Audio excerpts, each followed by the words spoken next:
Praise the Lord, everybody, and welcome to another edition of the Showdown at Sundown Live Bible Study. We are live tonight with my good friend, good brother J Mack here, talking about Christian nationalism. Was Charlie Kirk right about MLK?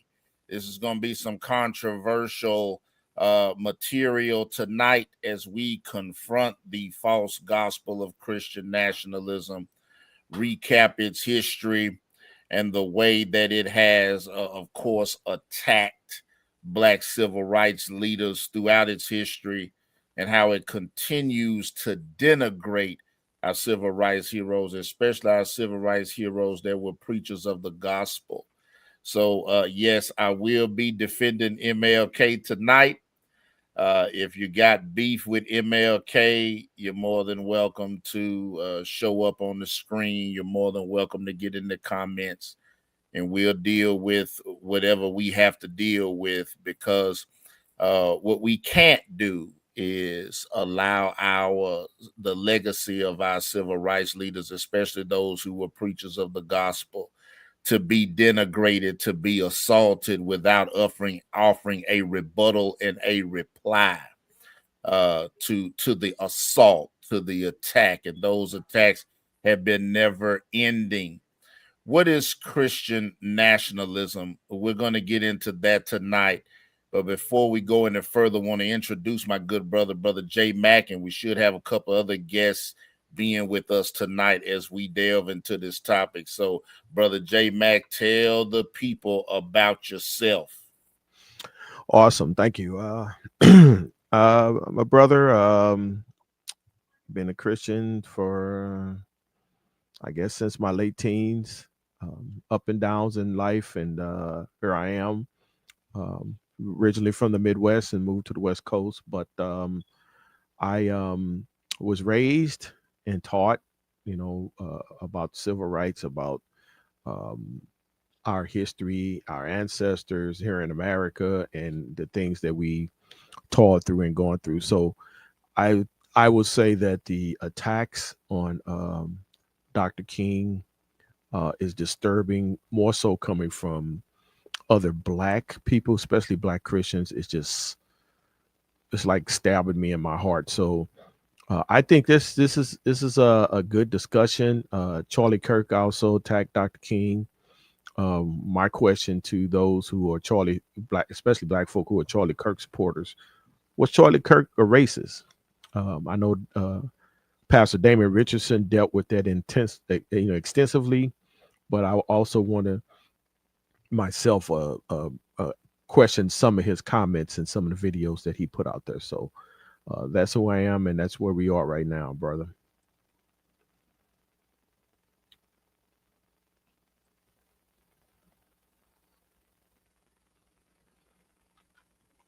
And I don't know if I'm froze or if Pastor Charles is froze.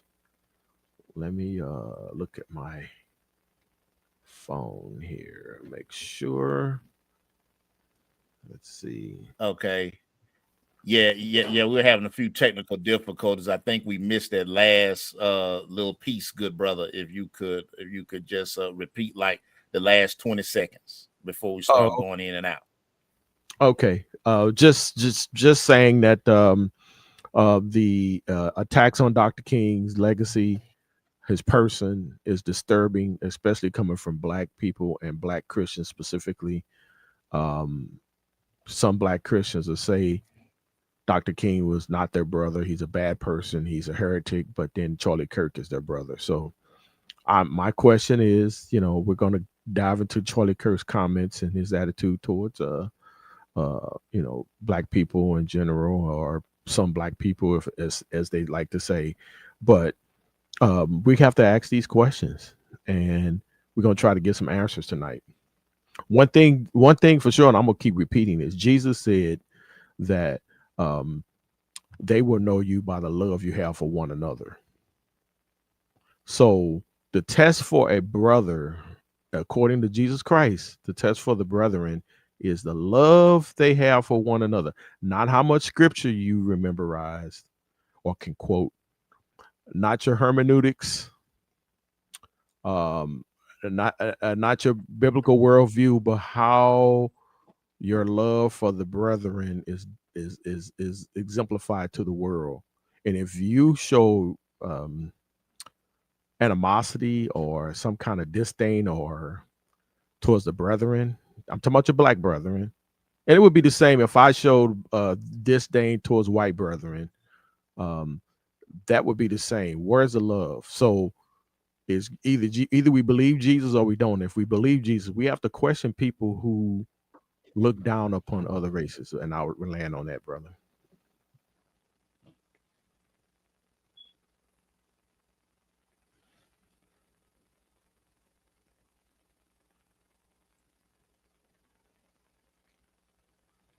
I don't know. Is it me? Must be me.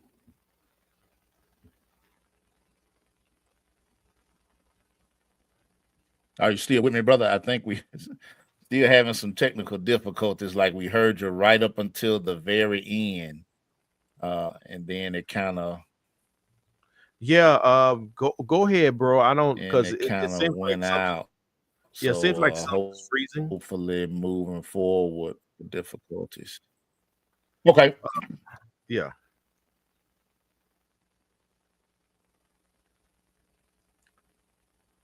Let me, Okay, it's all good. So brothers and sisters, moving forward here, Christian nationalism is of course defined. You can look at it in Encyclopedia Britannica, for example, but any other reputable source. It's an ideology that seeks to create or maintain a legal fusion of the Christian religion with a nation's character. Advocates of Christian nationalism consider their view of Christianity to be an integral part of their country's identity and want the government to promote or even enforce that religion's position in it. Now, this definition is key, very key, because it really hones in on what the objective of Christian nationalism is, which is to infuse, notice, as the definition says, their version of Christianity. So it's always a particular Christian sect. We know that we have many denominations in Christendom, but Christian nationalism seeks to infuse their particular Christian sect into the nation's identity legally. That means establishing their form of Christianity through a nation's laws to influence the nation's identity in their direction. Now, the problem with this in scripture is manifold. And we'll open up the word of God here in John chapter 18, verse 36. This is really the main verse that you need, although I will share a couple of other verses of scripture. But this is John chapter number 18 and verse number 36 as we open up the word of God to the Lord Jesus Christ here on trial before Pontius Pilate. And he says to him in John chapter 18 and verse number 36, my kingdom, Jesus answered, my kingdom, watch this, is not of this world. Then he says this, if my kingdom were of this world, then would my servants fight, that I should not be delivered to the Jews. But now is my kingdom not from hence. So he says that if, notice the if then statement, if my kingdom were of this world, then would my servants fight. So you can see he's contrasting his kingdom with that of an earthly nation. Earthly nations have militaries. If you don't have a military to defend your borders, you really don't have a nation. So nations of this world have militaries that fight. And Jesus contrasts his kingdom to kingdoms of this world. He said, if my kingdom were of this world, then will my servants fight. But Christ did not teach his servants to fight to defend his kingdom. No, because his kingdom is not of this world. His kingdom is not an earthly kingdom. It is a heavenly kingdom. So he doesn't have servants that fight. In other words, Jesus's kingdom does not have a military.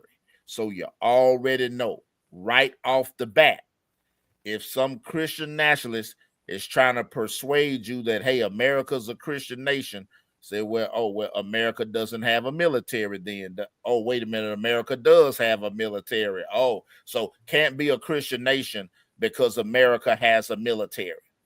And when Barack Obama was president, he actually made this point when he said, and I will do this in my Obama voice, turn the other cheek can't be a policy of the Defense Department. It can't be. And, you know, he was absolutely right about that. Turn the other cheek cannot be a policy of the Defense Department. Why not? Because it's a military. They're trained to fight, trained to kill.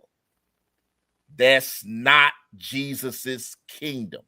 So we already know right off Jump Street that Christian nationalism is a false doctrine, is a false gospel. Anybody promoting it is a false teacher. One more verse, and then we have our other guest that's going to join us.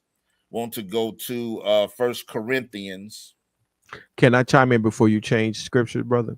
Sure, go right ahead. Yeah, I just want to say not only Jesus not have an army here on earth, but neither did he instruct, nor his disciples instruct Christians to take over governments and force citizenry and unbelievers to believe or accept, or at least have some kind of Christian principles or some kind of Christian values. Jesus never taught his disciples to teach Christian values or force that upon unbelievers. Right, precisely. And that's exactly where my next scripture is going to go right into that.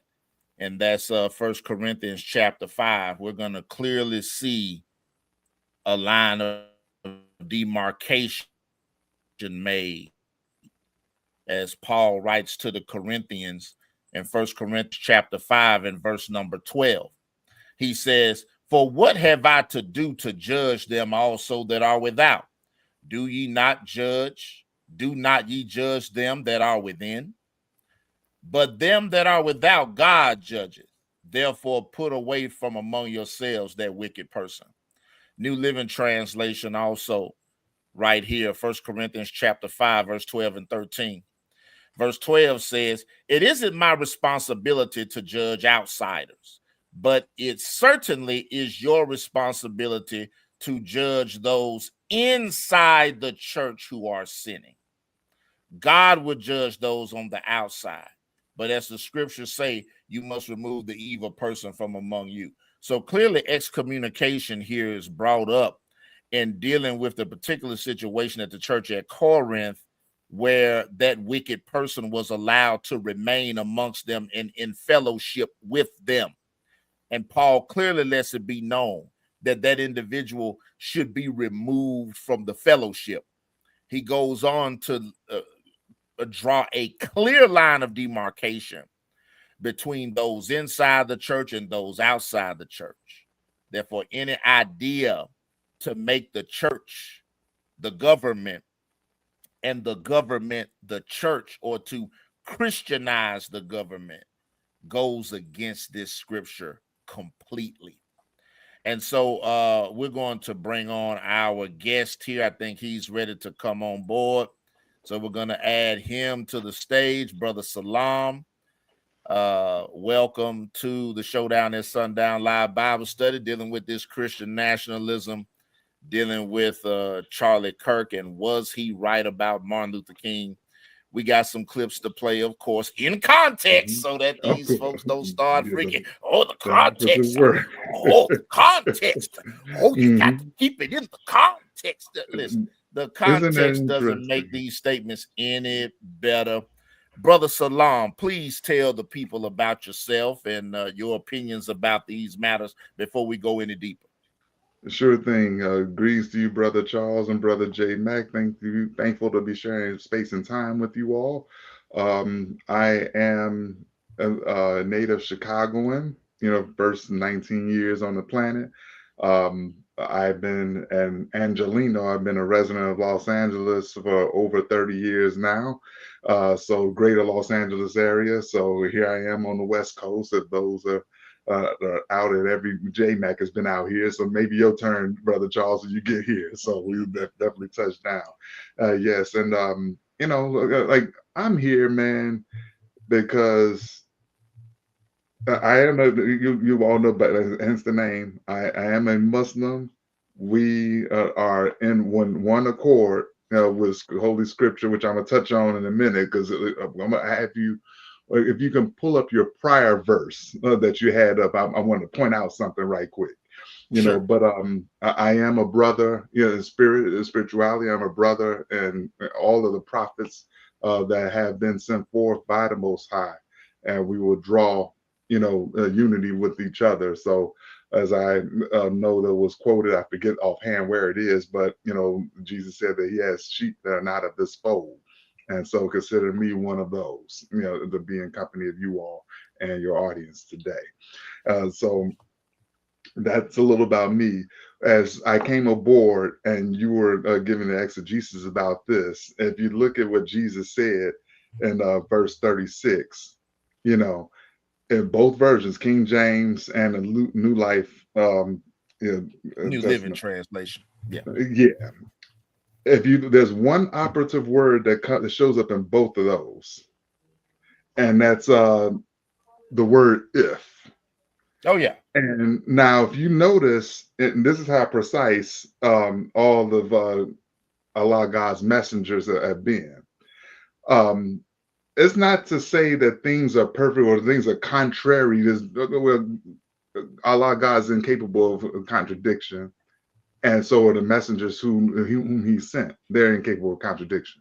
But if you look at mathematics, how many times have we seen the theorem, if such and such, then such and such, right? Yeah. So if y is equal to x squared, you have a parabola, right? You know, okay. So it's always if then, like system of equations. That's mathematics talking right there. Yeah. So which mathematics means it's precise. So he said, my kingdom is not an earthly kingdom. And then he said, if it were, my followers will fight to keep me from being handed over to Jewish leaders.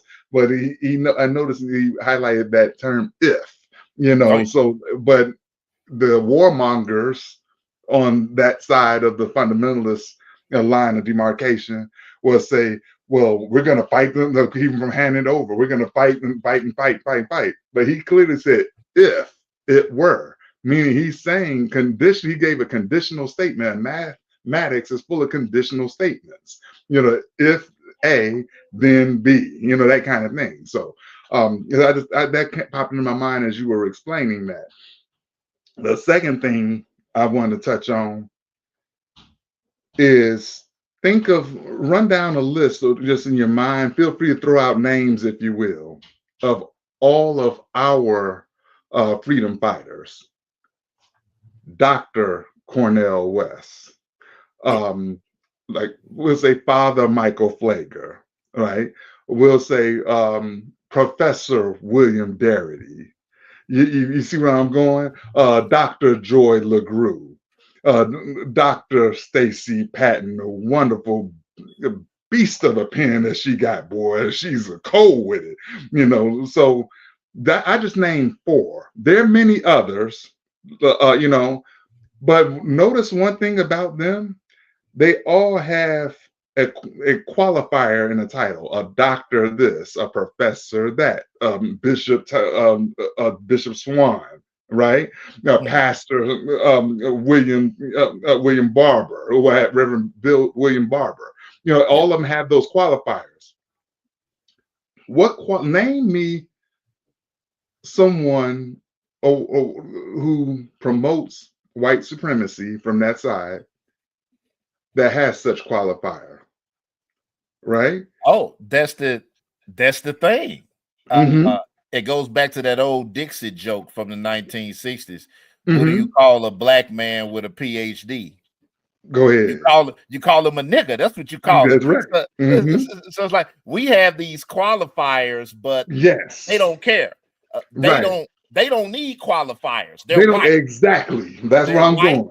and that's all they need. Yeah, They're whiteness white, is the so qualifier. everything they say is Mhm. right. Their whiteness is their qualifier. When Mhm. you think about it's the juxtaposition that we're making here tonight Yep. between Charlie Kirk and Martin Luther King. Mhm. Martin Luther King earned his doctorate degree It was in like his 20s. 20s. Yeah, In his 20s, 20s. he earned his doctorate Early degree. 20s. Early 20s. Mhm. Early 20s, Martin Luther King Jr. earns his doctorate degree. Charlie Yes, Kirk sir. drops out of community college. He doesn't even make it 2 years. He drops out of Mhm. community college. No title, no official recognition for anything that he says, other than he's white and conservative, and the white conservatives love him and go along with him, and that's all. And if you And look at the video go ahead. footage that they have, I'm sorry, I'm gonna let you finish.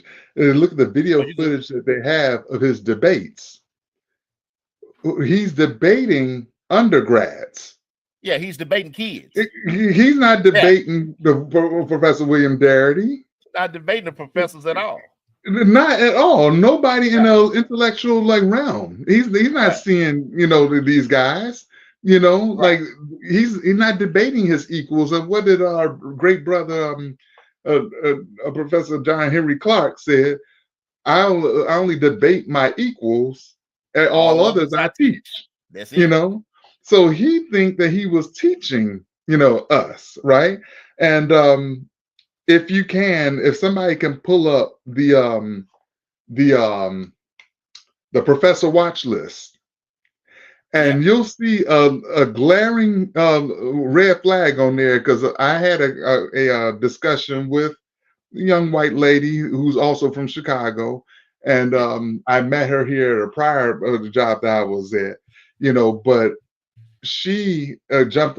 Jay, you were there. I'm not sure. You may have seen it, Charles, but I know, Jay, you were there. She jumped on the thread that I had of one of Bishop Talbot Swan's quotes, right, Yeah. about Charlie Kirk. And she goes, well, Charlie Kirk was promoting racism, fight against racism and racial equality. And so I'm like, no, the hell he wasn't, And I said, here you have a brother on that watch list. You can pull up his name. I shared a screenshot of it, Yeah. of Ibram Kendi. He literally wrote a book on how to be an anti-racist, but yet he's on a professional watch list. And I asked her to explain it to me, and it goes off of, well, there was some mismanagement of funds and so he had to lay off people in his department. Okay, what does that have to do with your organization? What does that have to do with Charlie Kirk? What does that have to do with what's the name of the Turning Point? What does that have to do with that? Nothing. So he had to lay off a few people. That's the cost of doing business. That's what it is. So here you have a guy that's an anti-racist. He wrote a book on how to do it, and then you put him on a professional watch list. So you seek to censor thought that challenges your narrative, right? That challenges these elements of criminality, because he wants to censor the opposition so he can make soluble to the conservative audience voices of anti-Black racism, and thoughts of anti-Black racism, such as the aspect of the Black crime element or the Black fatherlessness, kind of thing. Now I'm like, there's no such thing as Black crime. You see what I'm saying? I mean, when we commit crime, and I said something about this the other day when talking about this gambling probe that's going on in the NBA. I said how Black folks are the only group that are locked out of any type of wealth accumulation through criminal enterprise. That's a fact. You can run right on down the list. And one such example I used was the Jones brothers. You can Google them. One of the brothers' name is Edward Jones. In response to the segregationist practices that have traveled from the South into Chicago, because Chicago remains one of the most segregated cities in the country, during the 40s, when we couldn't shop downtown, Edward Jones used the numbers racket, the lottery, which became the lottery system of that we know of today, and used that to build department stores that were Black owned in the Black community and employed the Black people to work there. Well, Sam Giancana had ran into Edward Jones in prison when Edward Jones was in there for what? Tax evasion. Funny how they don't get caught up for wetting up their ops, but laying them down. They get caught up for tax evasion. All right. So That's it. he ended up extorting and kidnapping Edward Jones until him and his brother signed over the whole numbers racket. And the revenues that Sam Giancana got from the numbers racket, he used that to build that oasis in the desert that we know now as Las Vegas. Yep. Mm-hmm. You see, and so like we're never allowed to monetize crime and create infinitesimal type of revenue that we can pass down. Because these crime families have been around for 135 years, and so we're talking from the last decade of the 19th century, all of the 20th century. And now we're just about to complete the first quarter of the 21st century, and I see no sign of this slowing down. So when we saw in our community when we were growing up, guys who slang dope, they do it out their mama house, out of Big Mama house. True or false? Did not they place a lien on Mama house or Big Mama house because okay, you got drug trafficking out there, you got firearm distribution or contraband or what have you. We're gonna place a lien on the house or take it all together, from you. So then when take a home, a wealth generating asset like a home from a Black family away is catastrophic to the Black economy, right? So explain to me how the crime families, this is going back in 1986, there was an article in Fortune magazine that from racketeering alone pulled down an annual income of $50 billion. So don't tell me, pardon my friends, don't tell me shit about Chauncey Billups making $126 million in his life. How that's not enough? Because when was your cup, as many times as your cup runneth over financially, you didn't stop. Right. You know what I'm saying? Right. But there's really the American way. Mm-hmm. Whenever Black people have built up anything to rival what white people had, they sabotaged it or destroyed burned it down and destroyed it, or they either hijacked it. Correct. And, as is the case with the numbers racket, they hijacked it and made it their own. And they did that with really any kind of fraud and scam that you can conceive. This is what look at Head Start in the WIC program. They took it from the Panthers. I remember Chicago police officers were pissing on the food, pissing in the food and burning the books at Panther headquarters. But yet only to turn around and assign a Head Start bill or something like that in 1970, the very next year after you then assassinated Chairman Fred. After you assassinated Chairman Fred Hampton, exactly. And so we know already what we're dealing with. I was looking at the NBA gambling thing, and I said, now I keep reading stories that the mafia is involved, but the only faces that I'm seeing are who they call the Moulignan. Is what they called us, the Moulignan. Yes, sir. Which is somebody might say, well, what's the Moulignan? If you ever watch The Sopranos, when a Meadow Soprano brings home the Black girlfriend, Tony's father, you are Moulignan. You are Moulignan. And Moulignan is actually a perversion of the Italian word for eggplant. That they adapted to refer to us because of our color, like we're colored like the eggplant in that sense. And it's a racially derogatory term. It's like the Italian way of saying nigger. Exactly. They say Moulignan. I'm looking at these news stories. That's what they call that, the effing moolie. Yeah, the moolies, and I'm looking at these news stories, and all I see is the Moulignan.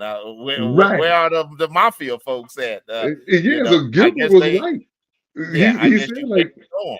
I don't know. I I just guess see you can't show 'em. Negroes. Right. Yeah, So, but yeah, they want to put a black face to debauchery and criminality. But the well, yeah, reality is, white folks have always been, enamored with crime. They've monetized it. They've expanded it. They've owned it. They've cornered markets and things like that at the expense of others.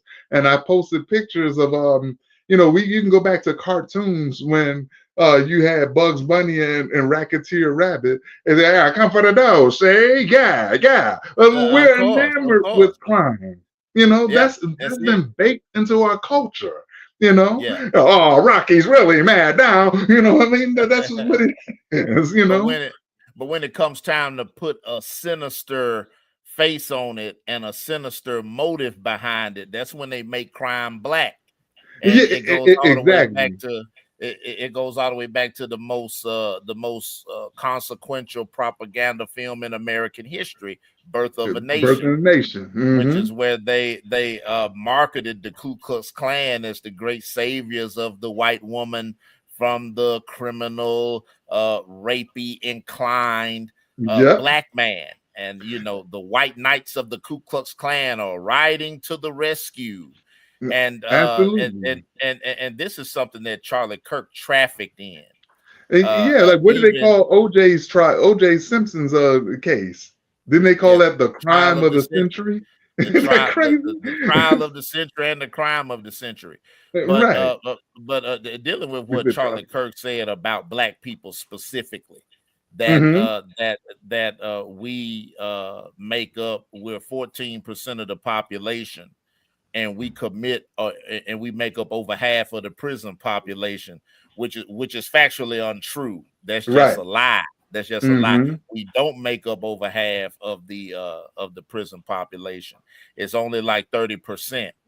But then when he highlights, of course, that black people make up 14% of the population and are 3 times as likely to be arrested for a violent crime as Mm-hmm. white people. And then when he brings up that point, what he leaves out is the exoneration rate The exoneration of of the black people, conviction those black people overturned. that are arrested.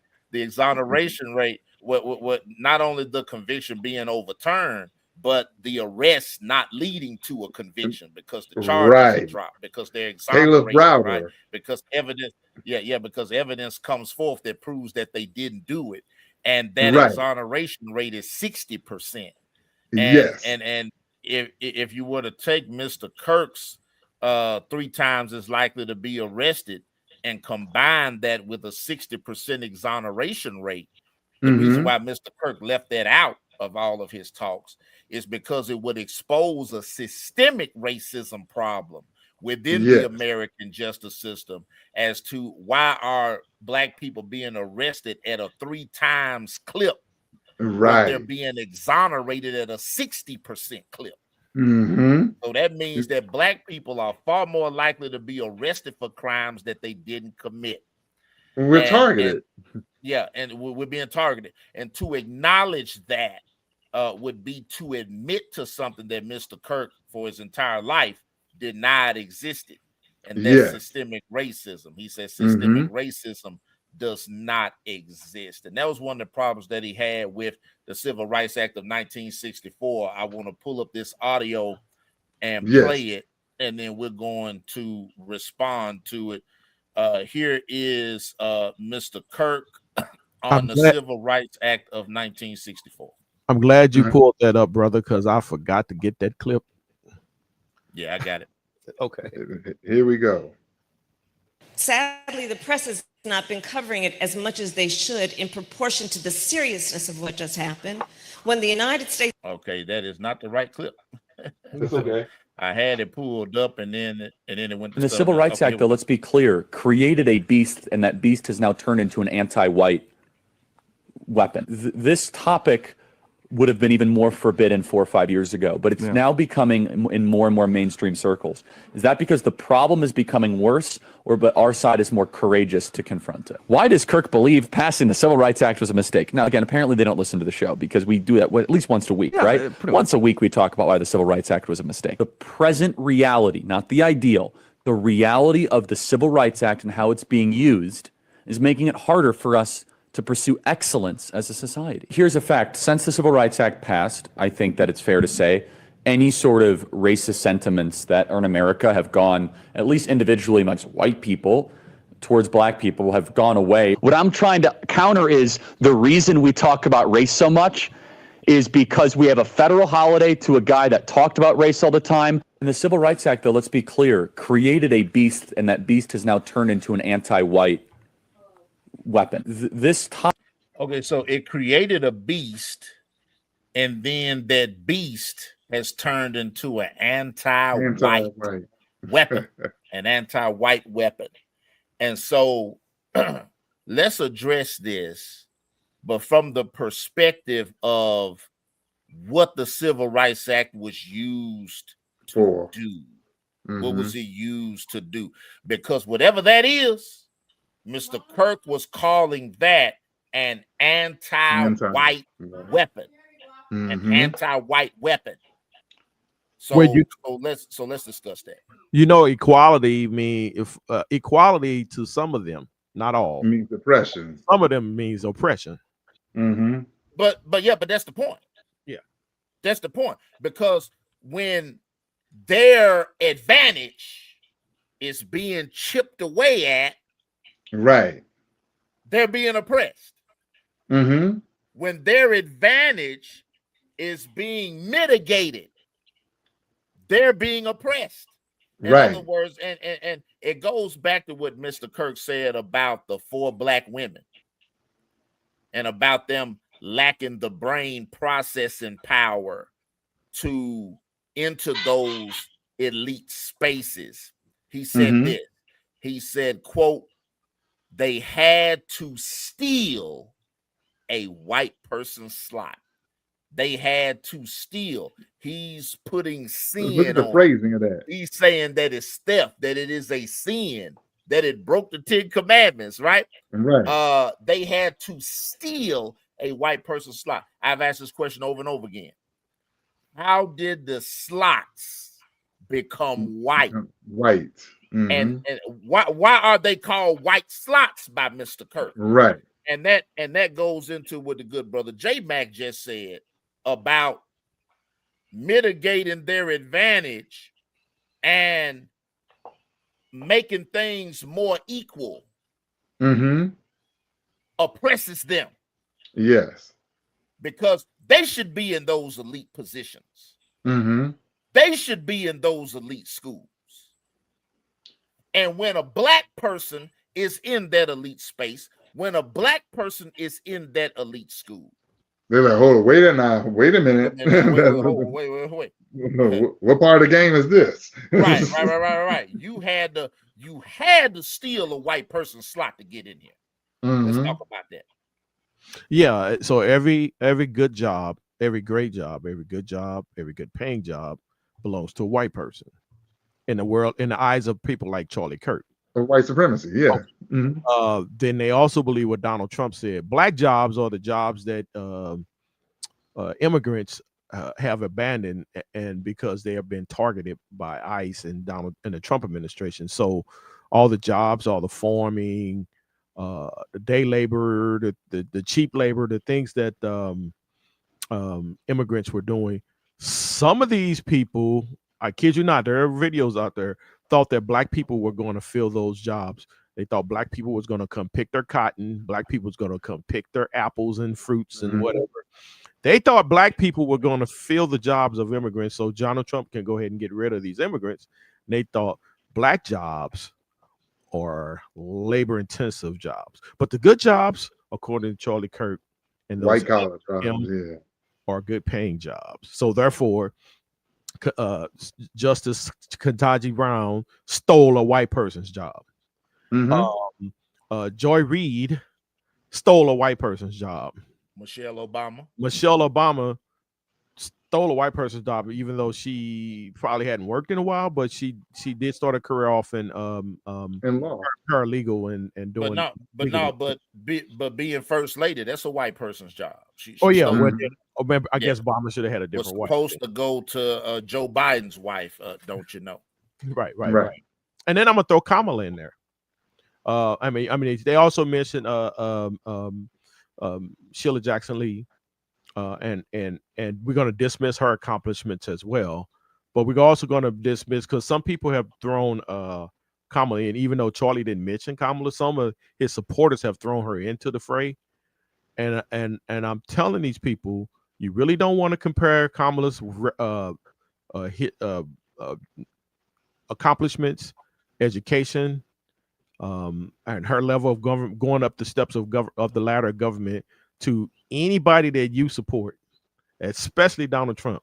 So you guys don't want to compare her level of education, her level. I mean, starting from a local prosecutor, going to a state prosecutor, going to the Attorney General of California, going to the Senate of the United States, and then going to vice president.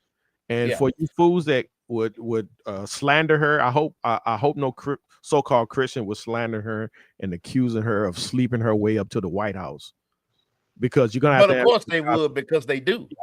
Yeah. But there's no, they say that. Yeah, but there is no way anyone could sleep their way to the U.S. Senate and to the White House. This is crazy. So yeah, I'm gonna land on that. Yeah, and Michelle Obama stole the slot of Cindy McCain, don't you know, the wife of John McCain, back in 2008. First lady's a white person slot. But you remember what Bill Clinton said about Obama in his first run? He said, like, like years ago, that he'd be serving us coffee. Yeah, where's he coming from? Where's this guy coming from? Because back in the day, he'd be getting our coffee. And now he's running against us. So, but I wanted to also point out this particular. I talk on an app called Clubhouse frequently, and I was in a white evangelical room, a lot of white evangelicals, and there, a lot of Charlie Kirk lovers, and they're in there having a conversation about his comments about the 4 black women, one of which was Supreme Court Justice Ketanji Brown Jackson. Is it Brown Jackson or Jackson Brown? I think it's Brown Jackson. Yeah, I think it's Brown Jackson. Okay, yeah. And so they're having a conversation about her and affirmative action, and what Charlie was trying to say is that without affirmative action, she wouldn't have gotten the opportunity to be in the slot, because normally she wouldn't measure up. She needed that assistance to get in. And that's what he meant by not having the brain processing power. And I said, now, and when it was my turn to talk, I said, now here's why these conversations are racist. Because we're talking about a black woman that graduated summa cum laude, right, in that Harvard graduating class, which means that her grade point average outclassed her white counterparts. Right. I mean, it wasn't even close. Blew them out of the water. But she's not intelligent enough to be in that space. Right. She lacks the brain processing power to be in that slot. So we're having an argument over whether a black woman who graduated summa cum laude from her Harvard University graduating class is intelligent or not. See, and that is so condescending and insulting. And of course, the white evangelicals tried to spin it to disagreements about her politics. Or she doesn't even know what a woman is, and all this old kind of thing. But political disagreements aside, finishing cum laude, either cum laude really, but finishing cum laude of a graduating class, the case cannot be made that you lack the brain processing power to be there to compete, because you went into the space, you not only competed, you excelled. You not only excelled, you outperformed your white counterparts. And yet you're not intelligent enough to be there, even though you were there successfully. And that's the racism that we're dealing with. They can't even focus on the fact that she proved that she belonged there objectively. But just because she's black, she didn't belong there. Right. Because it's Mr. Charlie Kirk said, it's a white slot. And so how dare you as a black person occupy a white slot? You don't belong there. Yeah, he already designated black at the bottom or wrong, right? By saying that. Right. Exactly. Charles, I got her full credentials if you want to share that, or we can read a little bit of it. Yeah, you can read them all. Yeah, go right ahead. Okay. You got them here? Yeah, just to show how ridiculous. Do I need to blow that up a little bit? Yeah, you can. It should be under your control. Yeah, let me go to my. Is that better? Yeah, it's blowing up. Keep going. Okay. Yeah, there you go. All right. Legal Korean judicial rulings. Just read it off as the people can follow. Okay. So legal, career, and judicial rulings. Criminal justice reform. As vice chair of the U.S. Sentencing Commission, she supported a reduction in crack cocaine penalties that made over 12,000 people eligible for shorter sentences. She also served as an assistant federal public defender for the District of Columbia. As a federal judge, district judge, she made hundreds of rulings and presided over cases challenging the Trump administration. In one key ruling, she compelled White House counsel Don McCain to testify before the House, stating presidents are not kings and that no one is above the law. Appellate Court, 2021. She was appointed to the U.S. Court of Appeals of the District of Columbia Circuit by President Biden. Civil rights ruling. In a significant case, she ruled that Uber was obligated to provide transportation services that could be fully and equally enjoyed by people using wheelchairs, citing the Americans with Disabilities Act. And she also ruled against officers' claim of qualified immunity in a case involving arrest of a protester. Now let's jump down a bit. I got her. Hang on a second. Get this other. Okay. I don't think it's on this page, but I got it on a different page, which I can't share, but I'm just going to read it. Her, as you pointed out, she graduated from Harvard Law School, where she was a supervising editor for the Harvard Law Review. And then it goes into some of the other things that she's done. So a Harvard law professor, I'm going to stop sharing, by the way. Hang on. A Harvard law professor, a Harvard law graduate is brain dead or dumb or whatever. What he said, don't have the brain processing power to hold a white person's job. Now, I have the credentials of each woman he named, but I just wanted to read Ketanji's just to show how ridiculous his comment was and how racist it was. What we're seeing right now, he picked 4 prominent black women out of the blue and said that they don't have brain processing power to be to be in the positions that they are. What we're seeing right now, based on what you two just shared, because you know the saying "art imitates life," right? I'm sure if you guys are familiar with the show Reasonable Doubt. Yeah. So the main character Jax is going through the exact same thing that as a black woman in a law firm, the exact same thing. And we as black in the black audience, we see it coming. We see the dynamics forming and the deck getting stacked because we all been in these spaces before, but it reminded me, of that, Yeah, absolutely. And here's the other thing, gentlemen. He chose these 4 prominent black women for a reason. And he knows or knew, let me speak of him in the past tense. Yeah. He knew that referencing these 4 prominent black women would be incendiary and it would get attention because their credentials far outweigh anything that he personally has. Mm-hmm. I mean, can you imagine Charlie Kirk trying to pass the bar exam? Right. See? I mean, their accomplishments far outweigh anything he's ever done, Mm-hmm. and far outweigh anything that anybody he supports politically has ever done. Right.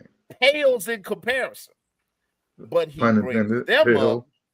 Yeah, pales. See, and I wasn't even trying to do that, and it just worked out that way. You see that? See, I wasn't even trying to do that. That was an unintentional pun. But I will say now, pun intended. Pales. Thank you, brother. Pales in comparison to anything that he has accomplished or that anybody he supports politically accomplished, and he knows that. Mm-hmm. He does it to emphasize the point that no matter what they have accomplished, it's meaningless because they don't belong in that space. Right. That's his bottom line. They don't belong in that space because they're black. Right.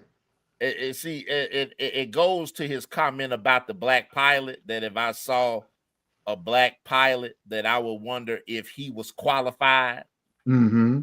And I've had some interesting discussions with white evangelicals about that particular comment, the black pilot comment, because as I noted, the number one benefactor statistically of DEI is white women. White women. Mm-hmm. Right.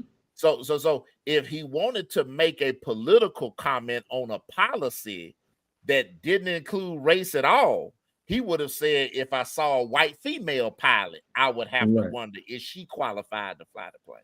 Right. That's a question. But he specifically targeted a black man, a black male pilot. He specifically targeted a black male pilot for no other reason than that's a white person's slot and that black person doesn't belong there. You want to say something, J Mac? I want to ask a question, and this is not just for us; it's for the audience.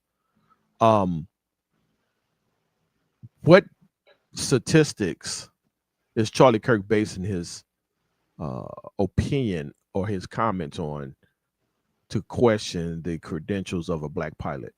Based on what statistics? Where did he get the idea that he needs to? I'm just trying to, because that's the funny part. There are none. Right, because if you Google black pilots, this is what you get. Mm-hmm. There is no single definitive total number of plane crashes that involve black pilots because official statistics are not tracked in a way that specifies the pilot's race in accident reports. However, statistic and pilot demographics can provide context. Black pilots make up a small percentage of the total pilot population, so they are involved in a proportionally small number of crashes. Pilot demographics. Black pilots represent approximately 3.4% of U.S. airline pilots. Wow. Crashes. While there is no database that tracks crashes by the pilot's race, the low percentage of black pilots in the overall population means they are involved in a relatively low number of accidents. Safety correlation. Studies have noted that an increase in black and women pilots has coincided with a decrease in fatalities from U.S. airline accidents, though a cause of an effect relationship it says no cause and effect relationship has been established. So basically, there is no statistics to point to black pilots. There is no statistics to point to women pilots either, to be honest with you. So where is he getting this from? It's just, I'm white and I say so. I mean, like their textbook is to like throw anything at the wall and see what sticks. Number one, and this is what white supremacy does. Is it does what in law school, and I'm not a lawyer, but I just happen to know this. But there's something called, you can Google, it's called the McConnell-Douglas framework, where it's a burden shifting, and it shifts the burden onto us, and we like we could like cause ourselves undue stress, constantly having to over explain, oversimplify, why they get to play dumb, they get to like act as authority figures and stuff like that, you know. So like this is textbook white supremacy is what Charlie Kirk did, you know, when he presents that. What credentials does he have to make the To speak accusation? on, right. Mm-hmm. Yeah. So does he have FAA credentials? Right. Has he ever served on an aviation oversight committee? Right. You know, what has he ever done to be an authority to even give the commentary? Nothing. Right. And what statistics does he have? Guess what, Brother J. Mac? He doesn't need any statistics. All he needs to know is that person is black and they in a white person's slot, because that's his rhetoric, that they had to steal a white person's slot. And I'm white and I say so. And that's my point. If you don't have any data, I mean, there ain't even no news clips of black pilots going down. If you don't have any data to support a claim that you're making, then we have to question, well, what is the motivation for this claim? Yeah. And when people like me and you, brother, say, hey, that's a racist comment, we get pushed back. Oh no, I've even seen some black Christians say, I question black pilots if I see a black pilot. I'm like, man, if you don't stop buck dancing with the jigaboo, what are you talking about? Yeah. I've never looked at a pilot skin color, whether it be black, white, Asian, woman, female, male. I've never looked at them and say, oh, I wonder if this particular airline will lower the standards just to get this particular pilot on the plane so they can be set up for major lawsuits. That's not a thing that happens. Yeah, only racists think like that. Yeah. So the only thing I ever do when I get on a plane, because I'm kind of paranoid, I pray for the pilot. I don't care what color they are. Yeah. That's what I do. Yeah. but when you're like me and you work for years at Federal Express, you know that aviation standards are the highest on par with any profession in the United States of America. Right. Because an airline can get sued into oblivion. Put out of business almost. I mean, you can get put out of business with lawsuits. The last thing you would want to do is to mess with aviation standards just so you can have unqualified black pilots, unqualified white women, unqualified Asian pilots in the cockpit, so you can have some crashes, cause some deaths, and get sued into oblivion. Yeah, nobody's gonna do that. So but Brother Joshua Bailey here has a great comment. Kirk didn't have the brain processing power to finish college. He's absolutely right. Hello. And Brother Josh, what's going on? Not even community college. See, it was the 2-year thing. It wasn't even the 4-year. It was the 2-year. And to cement this, then I'll land on this. There have been 60 deadly aviation crashes in the United States in 2025. I guarantee you, if any of those pilots were black, Donald Trump, who else? Oh, they'd be all over it. They'd be all over the news. Yeah, JD Vance, all of them be all over that. His black face would be on the news. His black name would be on the news. All of our accomplishments are told with a whisper. Any like idiosyncrasies, any like fail checks on our part, character flaws on our part, magnified with a bullhorn. Right, because that's how the game is played. That's how you marginalize a people. That's how you do it. Now, I'm gonna play another clip. Well, go ahead, because when you do that, and I wanted to jump on. It is going to be from a trash panda. Go ahead. It's gonna be from a trash panda. Y'all know what trash. Y'all know what trash pandas are, right? Raccoons. Raccoons are trash pandas. Y'all ain't never heard a raccoon called a trash panda? I did not. That's a new one. I've been in the habit. I call them Negro. I call them Negro Shapiros. There you go. Well, listen, we got some coons. We know we got some coons. Some raccoons, of course, trash pandas. And they are very trashy. They're very trashy. They love to throw trash on black people every chance they get. It's almost like, man, like, wow, like, have you ever talked bad about a white person ever? Well, this particular black trash panda, you'll know him as soon as I pull him up. But he has a lot of criticism for black athletes. I mean, he trashes them real bad. But I already know what this is. But he's never met a white athlete that he wanted to talk bad about. I know he talk about the black athlete being arrogant. He talk about the black athlete having a problem with image and not looking like a team player. And then when old Jackson Dart get out there do the exact same thing that the black athlete was doing, all of a sudden it's bravado and it's bravery and it's courage. And well, I'm talking about Jason Whitlock. Oh, I thought you was talking about Steven, but go ahead. No. Jason Whitlock is worse than Stephen A. Smith. I said it was two of them. Yeah, I know. There are levels to bug dancing. But you know, Stephen A. has his days where he almost seemed like one of us sometimes. You know, he has his days. He get on his certain issues. There are levels. He'll be on point. Yeah, there are levels to coonery and trash panderism.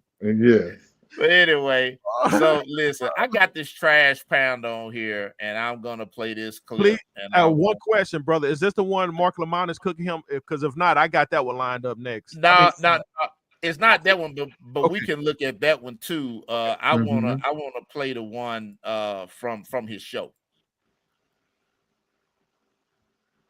Where MLK, in my personal opinion, and based on every objective analysis, he actually gave us more race focus and less emphasis on character and conduct. Because here we are 60 years later. Do we talk about race less or more in the last couple of decades? I'm not only blaming MLK for this, but his core driving philosophy was not about a colorblind society. That is a line in one of his speeches. He would actually be closer to a race Marxist, almost akin to a DEI type philosopher if you go deep into his writings, especially later in his life. So, and I think we as conservatives and Christians must reconsider some of the mythologies and some of the icons and the symbols that we hold up, especially as we try to reorient ourselves in a broken culture. Where MLK, in my personal opinion, and based on every objective analysis, he actually gave us more race focus and less emphasis on character and conduct. Because here we are 60 years later. Do we talk about race less or more in the last couple of decades? I'm not only blaming MLK for this, but his core driving philosophy was not about a colorblind society. That is a line in one of his speeches. He would actually be closer to a race Marxist, almost akin to a DEI type philosopher if you go deep into his writings, especially later in his life. So, and I think we as conservatives and Christians must reconsider some of the mythologies and some of the icons and the symbols that we hold up, especially as we try to reorient ourselves in a broken culture. Reorient Hold on. Cut the brakes. Pump the brakes. This is when also textbook white supremacy. Y'all told us how we not active participants in this because we lack whiteness, and you all have by virtue of whiteness that you deserve everything and we deserve nothing. I mean, you go back to Thomas Jefferson's letters to the Virginia Commonwealth. I mean, it tells you in there, basically it defines race. They tell us, fair use, good call out. They tell us, where we stand, on which side they stand on the race issue. Abraham Lincoln Douglas debates. He said, I will assign, superiority to the white race. Even though he wanted to end slavery, but he said if he could preserve the Union without ending slavery, he would do it. This is out of his mouth. I mean, so isn't it interesting how for decades, for centuries, They told us how we don't fit in the paradigm of, where we fit in the paradigm of white supremacy. Then when we call that out, then you're going to try a blame shift, like McConnell Douglas framework again, going to try to shift that burden on a Dr. King as if him calling out the structural racism, the anti-Black sentiments in our society, how like as if he is the architect behind that. No, y'all MF was the architect behind that. Y'all were. We call that out. That don't make us assign ownership. Yeah. I just wanted to highlight the fair use. Mm-hmm. In good faith, this work contains fair use of copyrighted and non-copyrighted images for public domain and the web for non-commercial, non-profit educational purposes. I just have to put that out there because some Charlie Kirk fan, Charlie Kirk worshiper, is definitely going to try to get the channel struck by critiquing Charlie Kirk's statements on try to shut you down. So, yeah, they're going to it'll be a black one too. Yeah, so yeah, it definitely would be a black one as well. So I definitely wanted to get the fair use out there. But your point is absolutely spot on. Well, first of all, I want to know, what is a race Marxist? So like Mr. Kirk just said, Dr. King was a race Marxist. What in the world is a race Marxist? Because if you know anything about Marxism, racism is not a tenet of Marxism at all. Marxism is just an economic reorganization, it's economic distribution, framework. It's a public ownership of the means of production. That's what it is. Doesn't have anything to do with race. There's no such thing as a race Marxist. So Mr. Kirk just invented a term, like pulled it out of his derriere. He invented a term and then threw that term on Dr. King. And it goes. And how they trying to canonize him like a Dr. King, but at the same time, the person they're trying to canonize as Dr. King is his main critic. Right. And what qualification does he have? Mm-hmm. He's white. Put that label on Dr. King. Does he have a degree in economics? Did he write his dissertation on Marxism? Does he have any kind of expert knowledge of any of these things that he's talking about? Oh, it's just that he's white. That's it. He's white. Pure whiteness. That's he can it. Say this thing, and he can say this thing, and you got the gullible followers that would just sit there and listen to, oh yeah, Martin Luther King was a race Marxist. No such thing as a race Marxist. Doesn't exist. Right. Marxism has nothing to do with race at all. It's a non sequitur. Yeah, it's a complete non sequitur, but he's gonna, of course, introduce it as if it has some kind of credibility. Notice the tone in which he employed when he said it, as if it was authoritative. Right. And, I listen to it sounds convincing. Yeah, like this kid don't even know what he's talking about, right? But you can't convince his followers that he doesn't know what he's talking about. Right. Well, since you kind of segue into it, I can circle back around to what the other stuff I want to play with Charlie Kirk said, but let's dive into his and other claims that Dr. King was not a good person, that Dr. King was a heretic, that Dr. King was. Let's just go with the good person first. We know that we're all familiar. Well, I won't say all because a lot of folk don't study history, but a lot of us are familiar with J. Edgar Hoover and COINTELPRO, and of course all the spying that they were doing to try and stop the civil rights movement, amongst other things, and the so-called Dr. King, the so-called tapes that they allegedly have that Dr. King was doing all these nefarious things. Now you got some Black Christians making this claim, but I've asked a question, and maybe maybe I'm out of the loop, but maybe you brothers have. Have any of you all actually heard these tapes? I haven't heard the tapes, but I will say this. And honestly, you heard of Joan Baez, right? The folk singer, Joan Baez. Okay, yeah. I know it seems heretical to say this, but I think him and her and King had a thing going on. And the only reason I say that is not because anything J. Edgar Hoover said, but Joan Baez in 1987 wrote in her autobiography.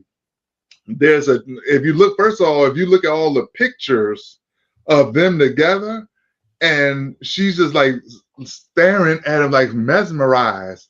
And don't no woman look at no man like that they ain't did nothing. You know what I'm saying? So, but in Joan Baez's autobiography, she described a time when I forget one of the civil rights people who came over to the house where he was staying, and he was taking a nap. King was taking a nap, and she went in to get him because they're saying, hey, get Martin up, we got to go, whatever have you.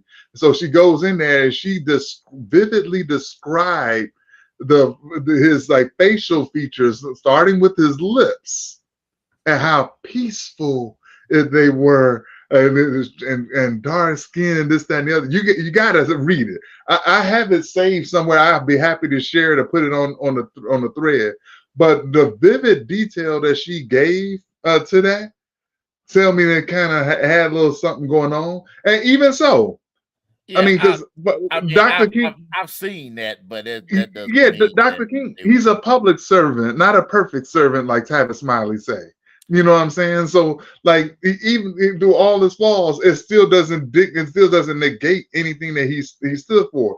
So I'm of the mindset that I'll concede that the moral scale, because he's a man, just like we all are men, we're tempted. He's on the road all the time. I'll concede that. You know what I'm saying? This is me personally speaking.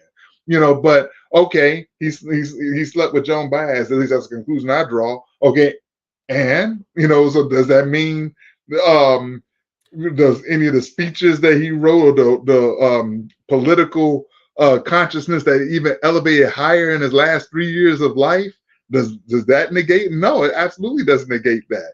You know, King, to me, not enough is talked about in his last 3 years of life that it was the prior years of life. I said something about this. I did a talk with the Democratic Society of Antelope Valley out here. It's in the high desert area here in LA. And I had covered the subject of weathering, as detailed by the National Institute of Health. Weathering affects Black men and women and children differently, because the fact that we have to live in a racist society, it ages you from the inside out. See, like, we look good all on the outside. Like, you hear the saying, Black don't crack. But Black may not crack, but Black showed cardiac.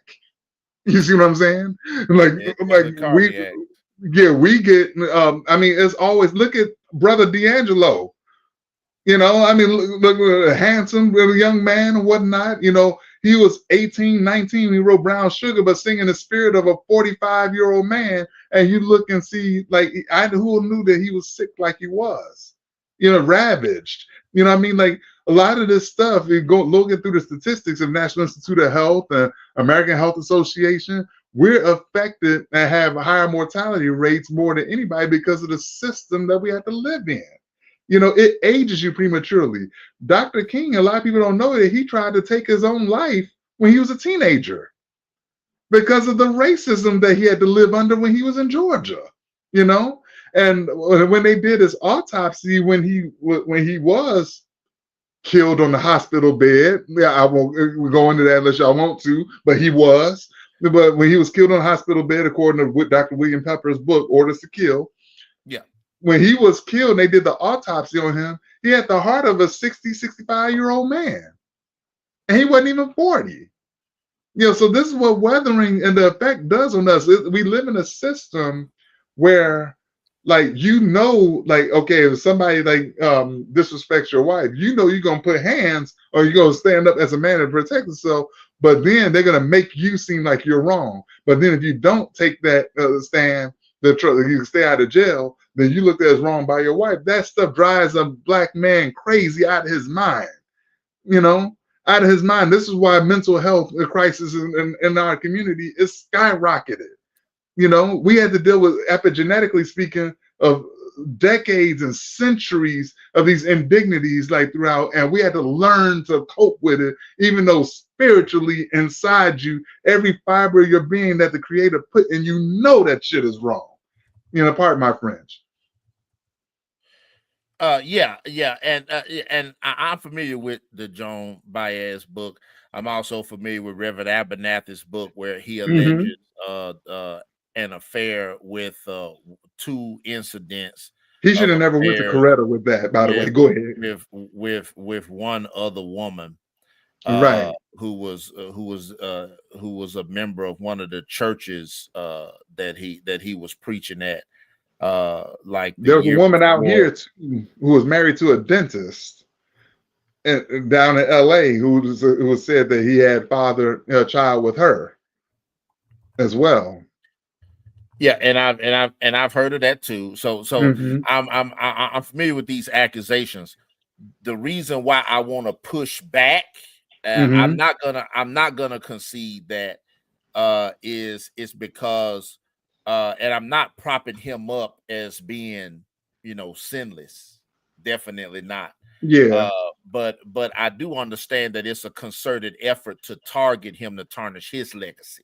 No, I understand that too. Yes, to black people, and so and so we have to defend his legacy where we can, especially from attacks that are based on COINTELPRO, in which we know that COINTELPRO was created by the FBI to manufacture dirt on civil rights leaders for the purpose of destabilizing their movements. Their movements, yes. So we shouldn't trust what comes out of J. Edgar Hoover's FBI at all. And I dare say, as I've had some conversations with some MAGA people about this, I say, it's funny how y'all all of a sudden trust the FBI. Right. When the FBI was investigating Trump, you can't trust anything they say. So, but we know the game that's at play here. Of course. We know, just like they couldn't trust the FBI report that the law enforcement was being infiltrated by white supremacist nationalist groups. Right. And that had been on the record for years. And now all of a sudden it's being missing. It's missing. Right. All of a sudden this year is all of a sudden it's missing. Right. So look, so we know how the game is played. And those are your detractors who are out there. I got a copy of that report. So if you go and push back on Brother Charles and Jay and myself about where we stand on that, I'll show you that actual report with the FBI seal right on it. I'll tell you what else is missing. Former FBI director Chris Wray report that the most violent group of people in America are white men. Yeah, that was taken out. Yeah. But let me also say real quick too that there are. I've seen it, Brother Salam. There are women who are infatuated with people, and it'll come off as if there's some kind of relationship when it's just one way. You follow what I'm saying? Yeah, I get you. Yeah, it's just there's strong infatuation, so they could be infatuated with Dr. King and and it comes off some kind of way, but so I'm not saying you don't have a right to believe what you believe. I'm just saying, but people, as Brother Charles is about to bring up, Abernathy's accusations, and he was also rebuked by other civil rights leaders, and so I'll let Brother Charles bring that out. But my main point was that I'm not going to believe anything COINTELPRO has to say unless I hear the tapes, and I ain't talking about no AI tapes. Unless I hear the tapes myself, I don't believe it. Yeah. And I'm not going to accept an accusation by one witness against an elder in the church. So Abernathy is one witness, so to speak, making a claim, making an accusation. That's not how we're supposed to do it. But, we have folk that'll say that. You can't have one person make an accusation. You can investigate an accusation, and that was King's guy. Yeah, but he going to his wife like that, which I thought was foul. Oh, Yeah, Make me wonder what his motive was. yeah. But there are other witnesses. So Reverend Jesse Jackson says that the accusations are not true. The late Congressman John Lewis says that the accusations are not true. They spend just as much time with King as Reverend Abernathy did. And I think most important of all, his wife said that they were not true and didn't believe that the accusations were true. And she held to that until her dying breath. Her dying breath. So it's kind of one of those things where we have to look at the witnesses that say that the accusations are not true as well. And then we also have to look at COINTELPRO with a hearty critique, because Brother J Man asked the question, have you heard the tapes? Nobody's heard the tapes. Nobody heard them. Nobody's heard these tapes at all. That's a fact. So these tapes have not been released. And they were on hold by a judge until 2027. So nobody's heard the tapes, and nobody's going to hear the tapes until 2027. And if another judge comes and seals them again, then nobody's going to hear them in 2027. So what we have is what people who claim to have heard the tapes have commented about the tapes. That's what we have. And in a court of law, that's called hearsay. When somebody says what they heard, that's called hearsay, inadmissible in a court of law. But the content of the tapes also are so salacious, salacious.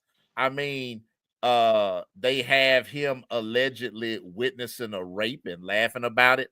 Yeah, I heard that too. They have him and the preachers engaging in a homosexual orgy. Like it's so salacious, so far out there that it's like, I mean, do you really believe that? I mean, like for real, do you believe that coming from an organization that had, according to its design, to make up dirt and peddle it against civil rights leaders to try to destabilize the civil rights movement, and you're gonna really take their word for it? But how a lot of Black Christians get roped into these Dixie criticisms, because these is what the white preachers were saying about King back in the 60s. So let's not forget that. I mean, when you as a Black person polyparrot these accusations against King, you're actually polyparroting Dixie preachers and Dixie politicians from the 1960s. And what was that photographer's name? Ernest Withers. Yeah, who was infiltrated, and then the Black woman, the fair complected Black woman with the short hair. I forgot her name. J-Mac, you probably know. I think you was one that showed me the video before, but she's another one. Yeah, and then of course Billy Kyle too. Old Billy Kyle from your town, from Memphis. From my town. And I don't know if you saw the clip from the late great Dick Gregory, who played that clip of Billy Kyle's saying that we had the duck. We had the duck. I had to move out the way so you get a clear shot. We had the duck so that white boy could get a clear shot. And he paused it, and then you heard somebody in the crowd say, I heard it. Right, I heard it. And then, I heard it. Right. So there's that as well. But I did want to highlight this before we kick it back to Brother J Man for some more clips. I did want to hit this aspect of it, and that's because a lot of Black Christians are roped into these Dixie tropes about MLK from the theological angle. So they point to papers that Martin Luther King wrote when he was in college, when he was pursuing his doctorate degree, that question the literality of some essential Christian doctrines, like the virgin birth being literal, and like Christ's resurrection from the dead being literal. And they say that, and that's the basis by which they say, well, Martin Luther King was a heretic because he didn't believe that the virgin birth was literal. He didn't believe that the resurrection of Christ was literal. I don't know how people will react to the three of us if they could get a hold to every paper that we wrote when we were 21 years old in college. Oh my gosh. And and tried to hold our current beliefs to those beliefs back then. But they could most talk about folks, high school English literature teacher. listen, most folks will say that that would be unfair, but they're not willing to give Dr. King that same grace. And the reason why I do that is because in order to call him a heretic is one who sows disunion, one who sows disunion in the body of Christ. That's what a heretic is. So a heretic is not just that you believe some things that are not true. A heretic is the person who sows disunion in the body behind pressing their beliefs that cause other believers to separate from the body and to join with them. How Paul says it in Acts chapter 28, that they will speak perverse things to draw away disciples after themselves. So that's really what we're dealing with when we're dealing with a heretic. A heretic is one who separates the body, a sectarian. If you came up with a doctrine that causes like churches to split, that's a heretic. And so considering that, now we have to look at the body of work that King did as a Baptist pastor. We have entire sermons that he preached.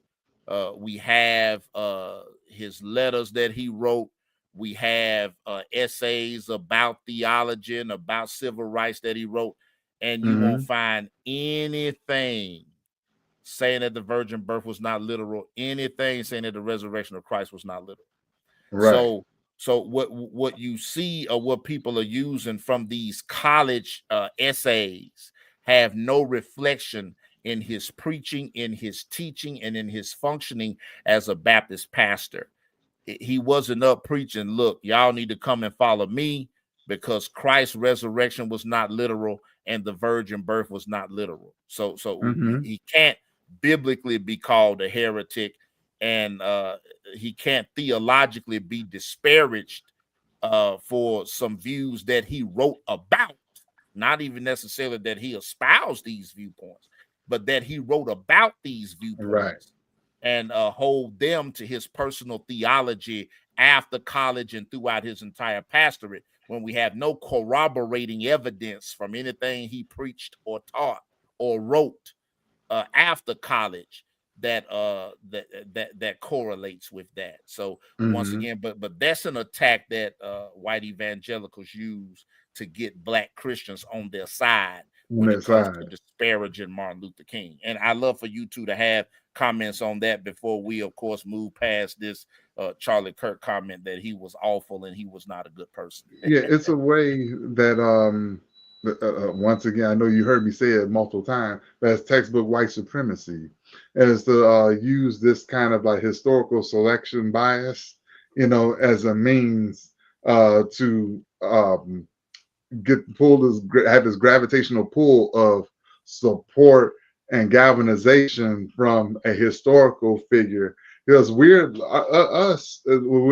alive and doing this work, we're the helium in this gigantic being that is King, that is Malcolm, that is Kwame Ture, that is Fred Hampton, that is Medgar. That's all of these. We're the helium that blows that up. So they wanted to disconnect them from us as the power source to that.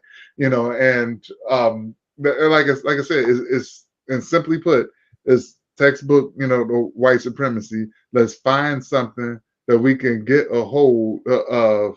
We'll use biblical quotes, we'll use biblical ideology and have you that supersede your support of a Black man.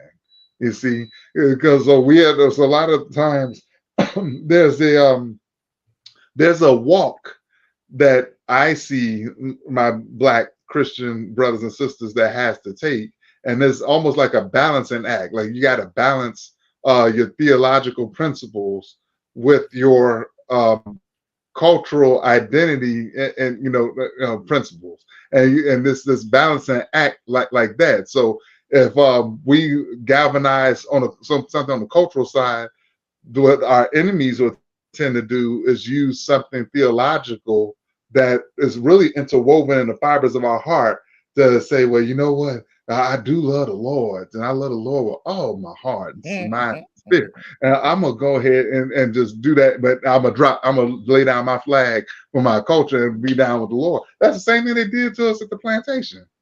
Same thing they did. You know, same thing Willie Lynch did, you know, going down the line. Go ahead. They want you to pretend that you're not black. Mm-hmm. Don't see yourself as black. Don't see the black church as black. And if you do, you're racist. Then you are making You're an idol out of ridiculous. your skin color. You're idolizing your skin color. Yeah. And all this, that, and the third. That's that same kind of empty rhetoric that white Christianity peddled us, even during slavery. Oh, don't think about the fact that you're a slave. Don't think about the fact that you're getting worked and you're not getting paid for being worked. Think about, heaven and the hereafter. Think about, it's hard now, but in the hereafter, it's gonna be all right. Streets my sleep paved by with and by. gold. Oh, by and by, when the morning comes. It's an interesting. But the morning that you wake up to is fraught with injustice. But don't focus on that. Focus on like heaven and the hereafter. It's like the song in the 80s. The song in the 80s by Belinda Carlisle. Ooh, heaven is a place on earth. See, they don't even believe that it's in the sky. Like they condition us to believe. I mean, even like if we see like if we got bills due and we ain't got no money in our pocket, what do we say? I'm broke as hell. If we see a woman walking by that pleases the eye, what do you say? Damn, she fine as hell. I mean, you're not saying like hell somewhere down there. You're saying you made a direct comparison to hell, right? If your heat is off, you ain't pay your bill. What do you say? It's cold as hell up in here. That's just what it is. Even though hell ain't cold. Right. You see? Brother J Mac, you go right ahead. Will you try to share ahead, something? Yeah. So before I do that, I'll just say that Oprah Winfrey's character and Color Purple told Miss Seeley, forget heaven. You better get that fry pan and bash Mr. upside his head. Yeah, that's right. And think about heaven later. Right. Yeah, my mama told me when I was a young man, she said, like, put that Bible in your back pocket and do what you have to do. Right. So, great point. I was going to say that, as you brought out, Dr. King was 21 years old, 22, 21, 20, 19. I think he probably went to college early. Didn't he go to college? He was 18. He did. Yeah. So we talking at best a 21-year-old young man writing a thesis and writing different papers in college about things that he probably had no clue of what he was talking about. And then at some point he becomes a Baptist minister after his own father. Okay. Now, why would he even go that route if he still held on to those beliefs? That's the first logical question you have to ask yourself. Why even go that? Why would you go be a Baptist minister if you really held on to those beliefs? Two, as pointed out, this man died he was assassinated at the age of 39. So we believe that he held on to those same beliefs at age 39 that he believed when he was 21, and you can't find none of that stuff in none of his sermons. Right. That he taught any of that stuff. And I even go further. There are preachers, ministers that I know today who used to be hoteps. Mm-hmm. I know y'all know what a hotep is. We call it a conscious community. They used to believe that 10 toes down and used to teach it until they came to a different realization. So should we also hold that against them? Say, hey man, we got these videos, we got these papers, we got these ideas. It used to be a hotep, but now you're a minister of the gospel of Jesus Christ. Even though we don't have any evidence of you teaching hotepness, we should hold that against you as well. So we should call you a heretic. I'm saying all that to say it's preposterous. Now, if they can provide us evidence that, you know, Dr. King, age 36, was teaching some of this stuff, please, by all means, do that. They can. But the insidious plot of the whole thing is to tear down Dr. King's legacy. That's just the tip of the iceberg. What is the real goal here? The real goal is to destroy the Civil Rights Act. Yeah. That's the real goal. The Voting Rights Act and the Civil Rights Act. Yeah. Yep. And so you got to start with tearing down Dr. King. You know, he built a sandcastle. We really should re-examine this guy, you know, who's been lionized all these years, and who was the most. Hey, what was Dr. King's approval rating in the 60s, Brother Salam? It was like 17% or something like that at the time he died. But and it was lower among black churches. Exactly. Black churches at the time of his death, because black folks had turned heels and walked away from King when he after he did his Beyond Vietnam speech at Riverside Church in New York City.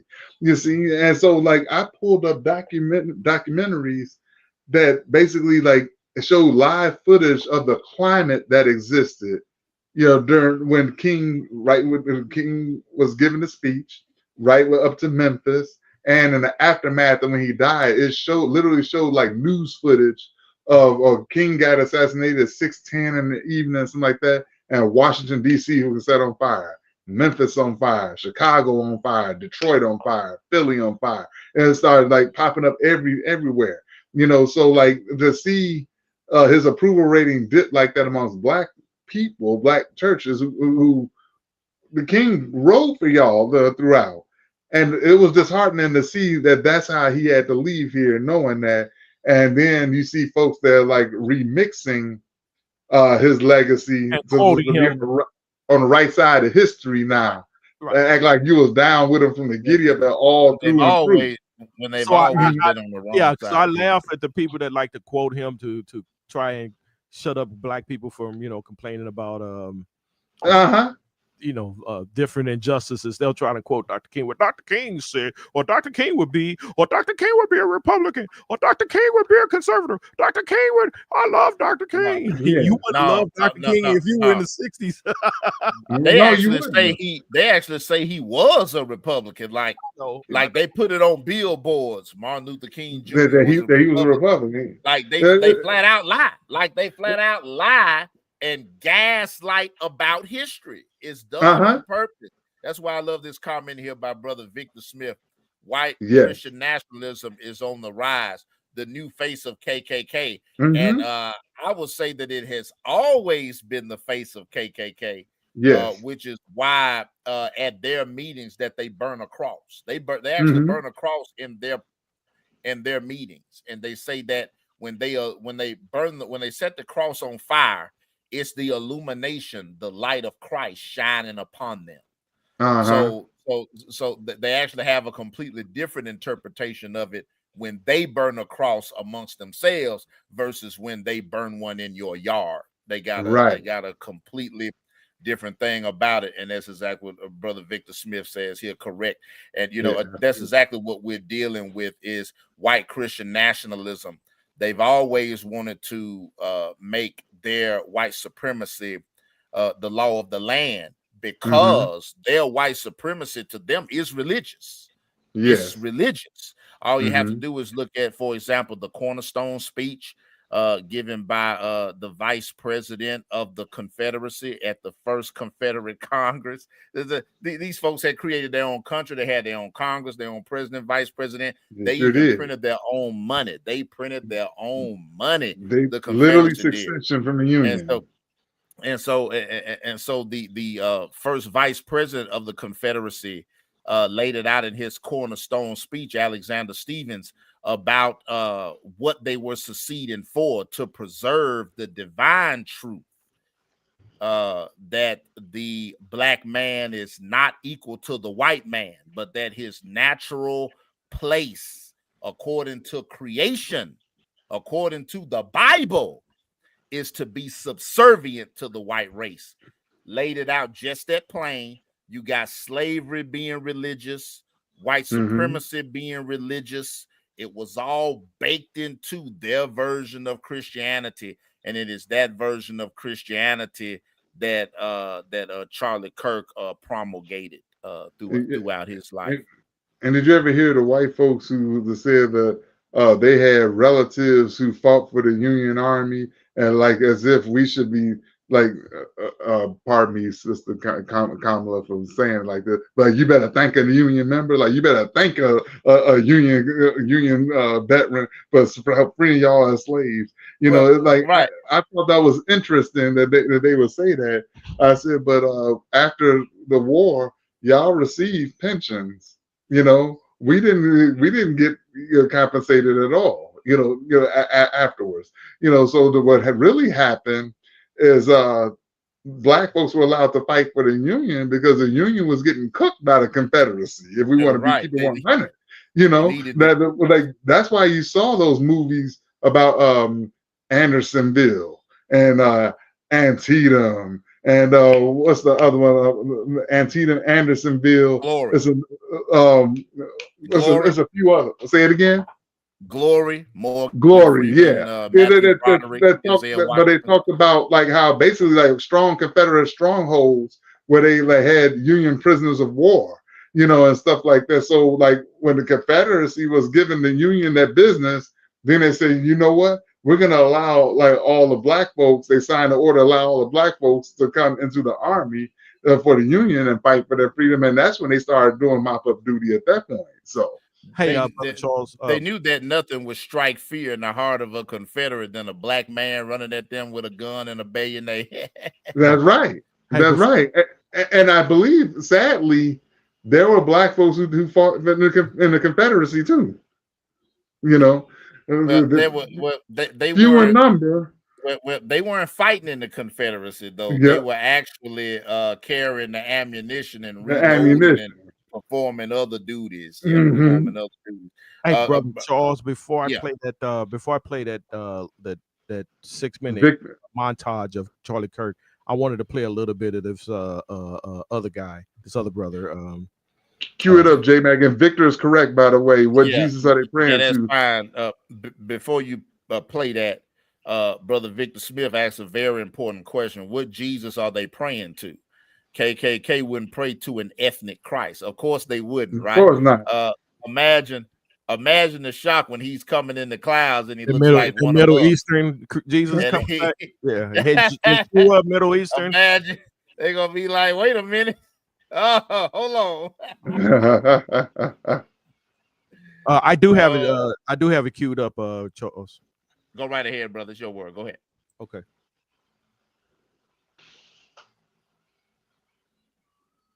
Let me make sure y'all can hear this. Let me know. Dean Withers, a young former Trump supporter who now, of course, he eviscerates the right.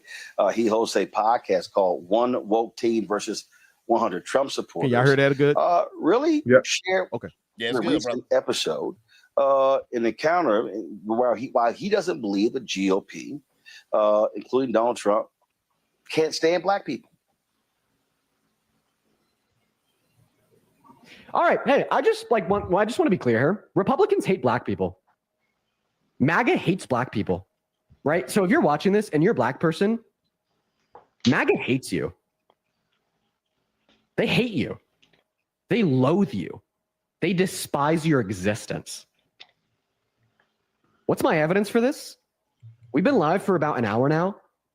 We haven't had one Trump supporter come up here and tell us why they support Trump. No, we haven't. We haven't. We've had maybe 20 people come up here and scream the N-word, though. Republicans are more willing to slur. Republicans are more willing to hate crime. Republicans are more willing to despise you for your existence if you're a black person watching this. Mm-hmm. They're willing to give one intellectual reason why Donald Trump is a good president. So for everybody watching, I mean, I'm talking about the 2.2 thousand people on YouTube and the 7.3 thousand people on TikTok. This shit should be radicalizing you. I'm being so fucking real. This shit should radicalize you. Any thoughts? Well, he let the cat out of the bag, didn't he? Sure did. But that's kind of one of those things where it goes it really goes all the way back to the Civil War, right? According to the 1860 census, only 32% of white families in the South actually own a slave. And that was, of course, the wealthy plantation class of white Southerners. And they were not soldiers in the Confederate Army, which begs the question: why were all these white people taking up arms to defend an institution that they were priced out of, that they literally could not afford to be a partaker of, that they could not even afford to benefit from financially? And it goes back to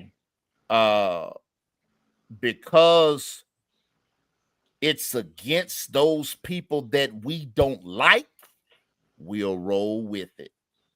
And that's the cruel game that racism has played on poor white folks, and continues to play on poor white folks, even to this day in 2025, where you have, of course, a lot of the poor whites that are on EBT got the bad news that in November, because the government shutdown, ain't gonna be no EBT.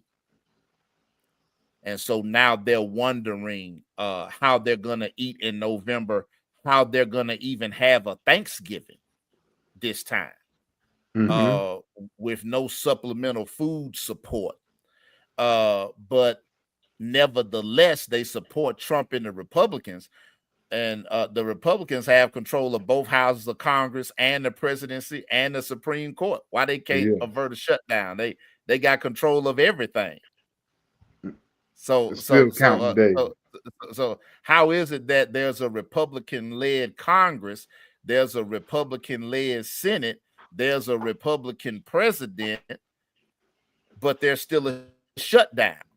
And these poor whites who voted for Trump are going to suffer because he is against, and he even said it and let the cat out of the bag in another piece of audio that I shared on my Instagram stories and my Facebook stories. He said, and I am going to do this in my Trump voice, but he said, the Democrats are getting killed on the shutdown.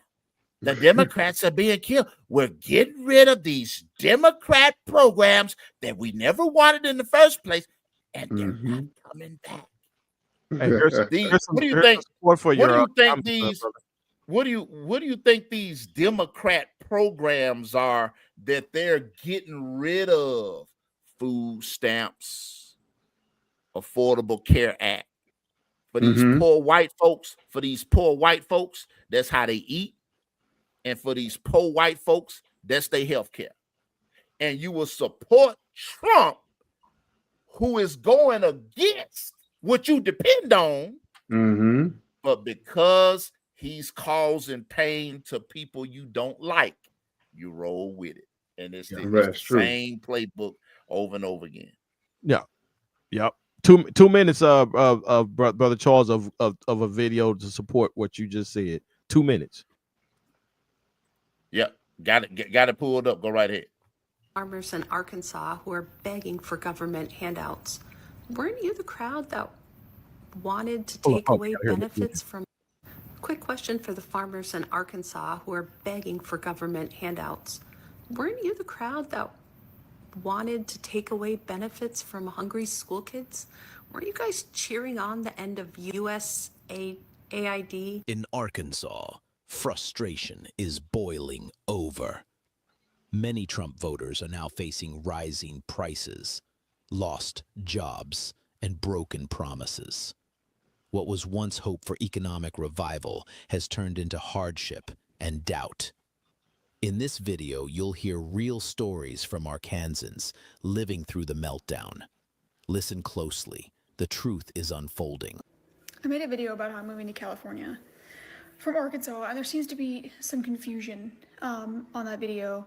I just want to clear it up. I know that there are maggots in every state, fully aware, but I do want to say that it's a completely different than what it's like here. If you've not lived in the Deep South, you have literally no idea what it's like living here. I was born in Arkansas. I've lived in 9 other states, but I was born here, and it's hell. Arkansas utility rates are about to go way up, and it's to pay for infrastructure projects in Texas. So I just wanted to play a little bit of that. It's a great video. It goes on. I think it's about 10 minutes long altogether. But I just wanted to get a little bit of that in. And you guys can comment on it if you want to. I'm ready to line this montage up that I've been promising. Okay. Yeah, it's the same thing that we've been saying, is that racism causes poor white people to play themselves. It's always been the case. And as Brother Victor Smith says here, they playing these black conservatives too. Because don't get it twisted, when police brutality happens, they're not going to quiz you to make sure that you're on Trump's side, so they're going to give you a pass. Right. Maybe if you get pulled over by the cops for speeding and you reach in your glove compartment and pulled out your MAGA hat and put it on, so that when highway patrolman looks into your vehicle, he see "Make America Great Again." Maybe he gives you a break. A couple of friends of mine who are against MAGA, anti-MAGA, they actually floated that idea around, like maybe we should just ride around with a MAGA hat in our glove compartment, just in case we get pulled over. We need to pull it out and put it on. Well, it ain't work for migrants, that's for sure. Yeah, definitely hadn't worked for migrants and all of the people that ICE is assaulting. You, brother Salam, are in Chicago. So your boots on the ground with what ICE is doing up there, wrapping up folks that are legal citizens. There was a young black man in Chicago who got wrapped up. He had just graduated high school. Yeah. And he had got wrapped up as if he were one of those Haitian immigrants. And he said, I'm not an immigrant. I was born here. I just graduated high school. I'm black. You think they cared? Nope. They wrapped him right up with the rest of them. And so this notion that, oh, hey, if you're legal, you got nothing to worry about. Well, yeah, we know that that's not true, because as long as you fit the description, they can and will wrap you up with everybody else. Right. And if we could get your comments on that. No, that's very true. I mean, like, it's just how there was a book written about the psychological wage of whiteness. We have the economic deficit of blackness, and that seems to like play itself out, in every manner of existence, really. And so much so where it forces us to corroborate with the enemy, for special favors, and things like that, just to see if we can stay the oppressor's hand a little bit longer, just to give us a little bit of air to breathe. Now, I say something to that point. Would you gentlemen concur that black people there's been a war declared against black people? Yeah. I know it's rhetorical. Brother, since 1776, there's been a war declared against black people. Good. I'm glad you feel that way. And look, and one of our people, Crispus Attucks, is known as one of the first, or known as the first martyr of the American Revolution, who was actually on the side of the American patriots. And there were a lot of black people that you could highlight at the time of the American Revolution that lived here, that worked here, that were recognized here, and that tried to help fight for the independence of a country that would turn around and betray them and not recognize them at all if they were in the wrong state. If they were in the wrong state. And then they had to come up with a compromise on their personhood, which is the 3/5 Amendment, and even down to the Dred Scott decision to which the Supreme Court Chief Justice said that the black man has no rights that the white man is bound to subject recognize. to respect. Right, And I'm glad you the majority opinion of that court case, 3/5. landmark Dred Scott decision. Yeah. Mm-hmm. And I'm glad we're in agreement. I knew we would be in agreement, by the way. But I just put in the chat. I tried to do a screen share. Of course, they won't support it on my tablet. If somebody could click on that link and share their screen, I'll narrate to you what I wanted to show as a reason why I asked that question. And I put it in the chat. Okay, I see it, brother, and I am pulling it up right now. Okay. Mm-hmm. Yeah, just give me 1 second.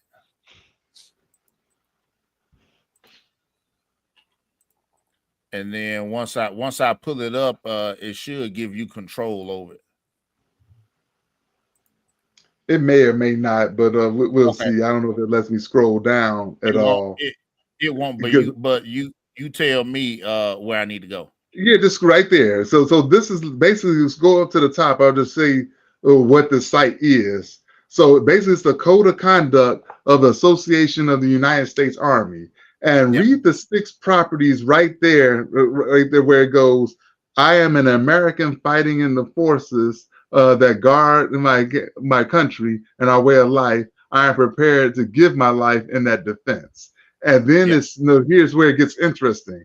I will never surrender my own free will. How many black folks have surrendered their own free will, to our detriment? And if in command, I will never surrender the members of my command while they still have the means to resist. And then it says, if I am captured, and we indeed are in this country as lawful captives, I will continue to resist by all means available. I will make every effort to escape and aid others to escape. I will accept neither parole nor special favors from the enemy. And then it goes, if I become a prisoner of war, I will keep faith with my fellow prisoners. I will give no information nor take part in any action which might be harmful to my comrades. And if I am a senior, I will take command. If not, I will obey the lawful orders of those appointed over me and will back them in every way. Should I become a prisoner of war, I am required to give name, rank, service number, and date of birth. We've seen the movies. And I will evade answering further questions to the utmost of my ability. I will make no oral or written statements disloyal to my country and to its allies. And I will never forget that I am an American fighting for freedom, responsible for my actions, and dedicated to the principles which made my country free. I will trust in my God and in the United States of America. See how structured the code is to adhere to them, to be in allegiance to them. Juxtapose that to how many times us black folks have been off code with each other. I mean, we can basically do plug and play and take out the United States of America, put black community there, take out the flag or the Constitution or whatever, put our ideals there, our leaders there. I mean, this we're in the act of war, since as you all so deftly described, and I agree with that. But this shows that we're in combat and we don't have no code with each other overall. This is why we're so easily bought. This is why we don't have it's hard for us to find consensus with one another. You hear things like, well, not everybody's going to agree on everything. When you're in war, damn it, you better agree with something. Shit. I mean, how else you going to win the battle? You know what I mean? You bring out a spectacular point here, and it goes back to what Victor Smith said earlier. I'm gonna pull it up here. They be playing these black conservatives. Black conservatives. And listen, and it's fine to be a black conservative. There's nothing wrong with that. But don't be an anti-black conservative. Right. You can be a black conservative, but don't be a trash panda. Mm-hmm. You can be a black conservative. Don't be a coon. Don't be an Uncle Ruckus. Right.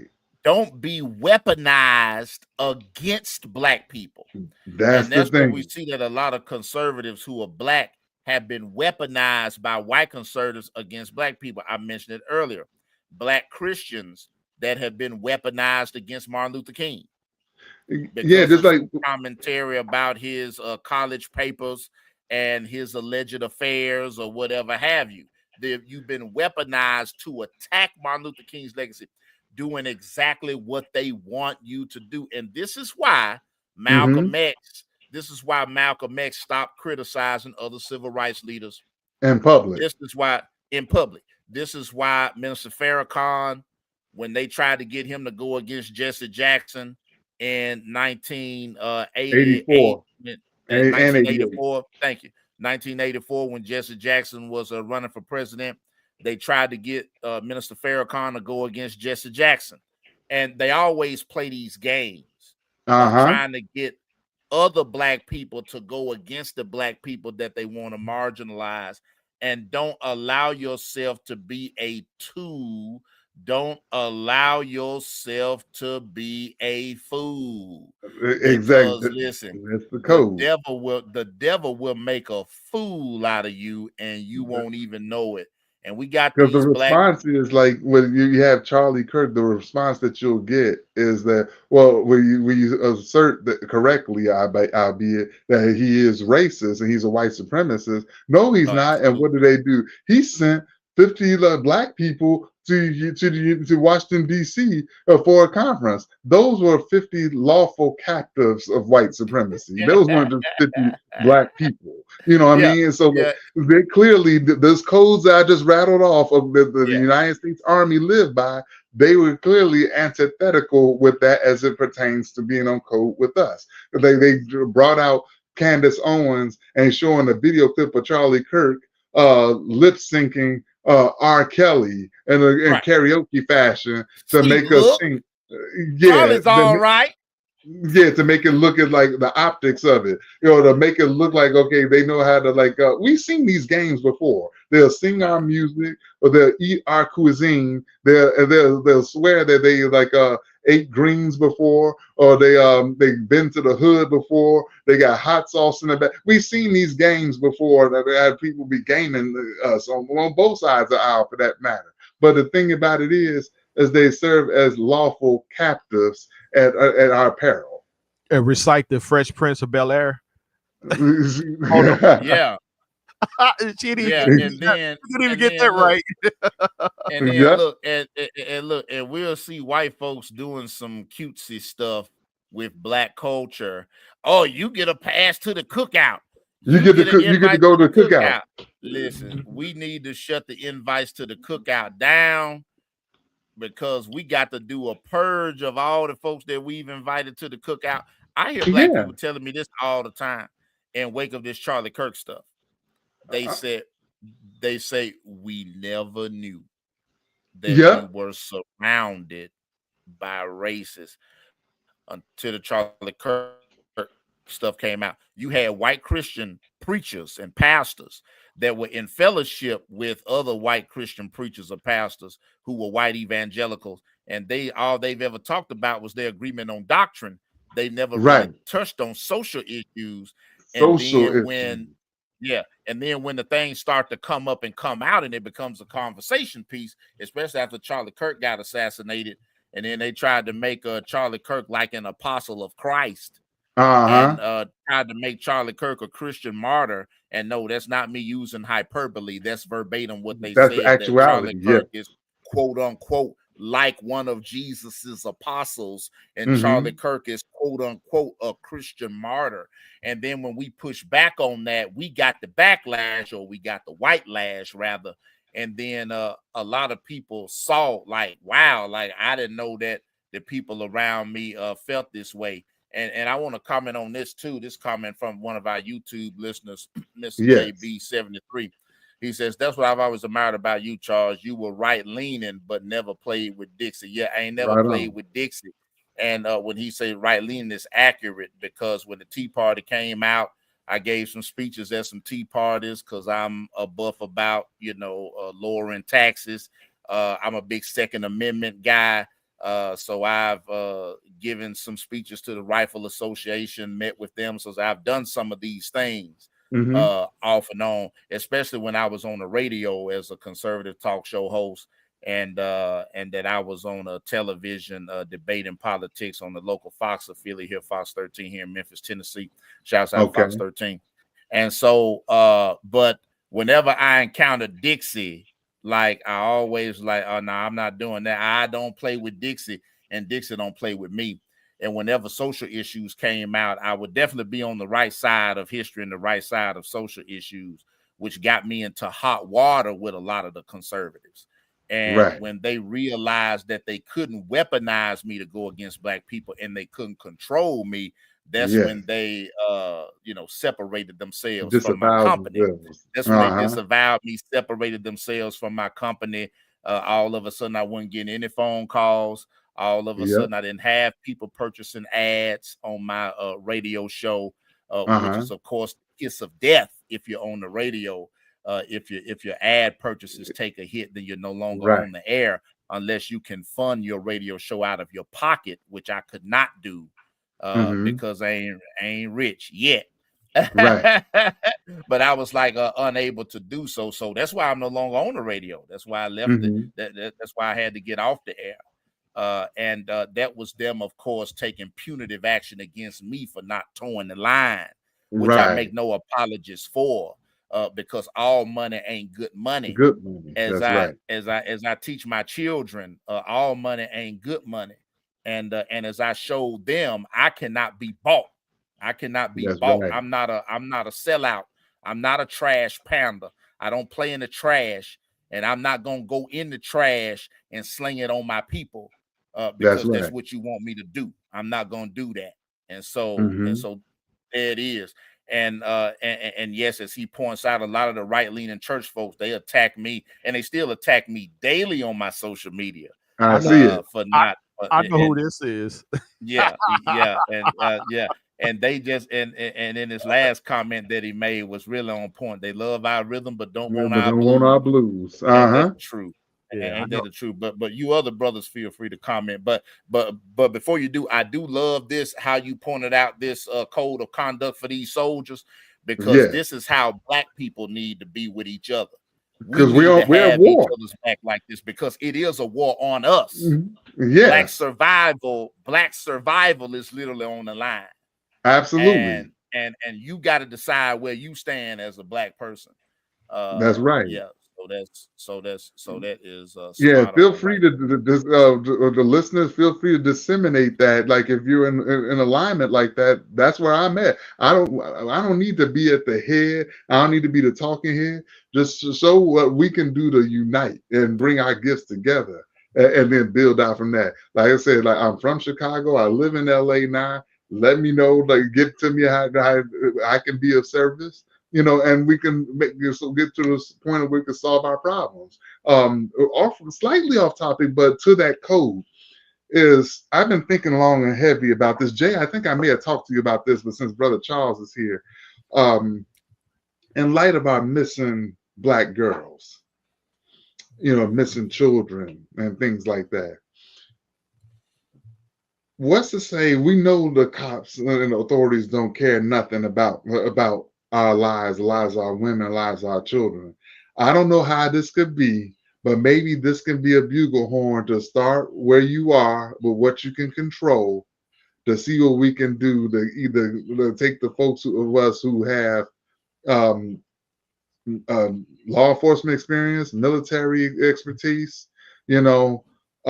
communication channels. They've been investigators, they were law, whatever, or any tool or any gift that we have that we can come together and create our own pipeline and network, of how to keep, watch and vigil and start recovery, of our women and our children, the most vulnerable in our community, how we can keep vigil over them and keep them safe and solve our own. I like that code of conduct. I want that to spring forward, as a pledge of some sorts, that this is what we're going to do for each other,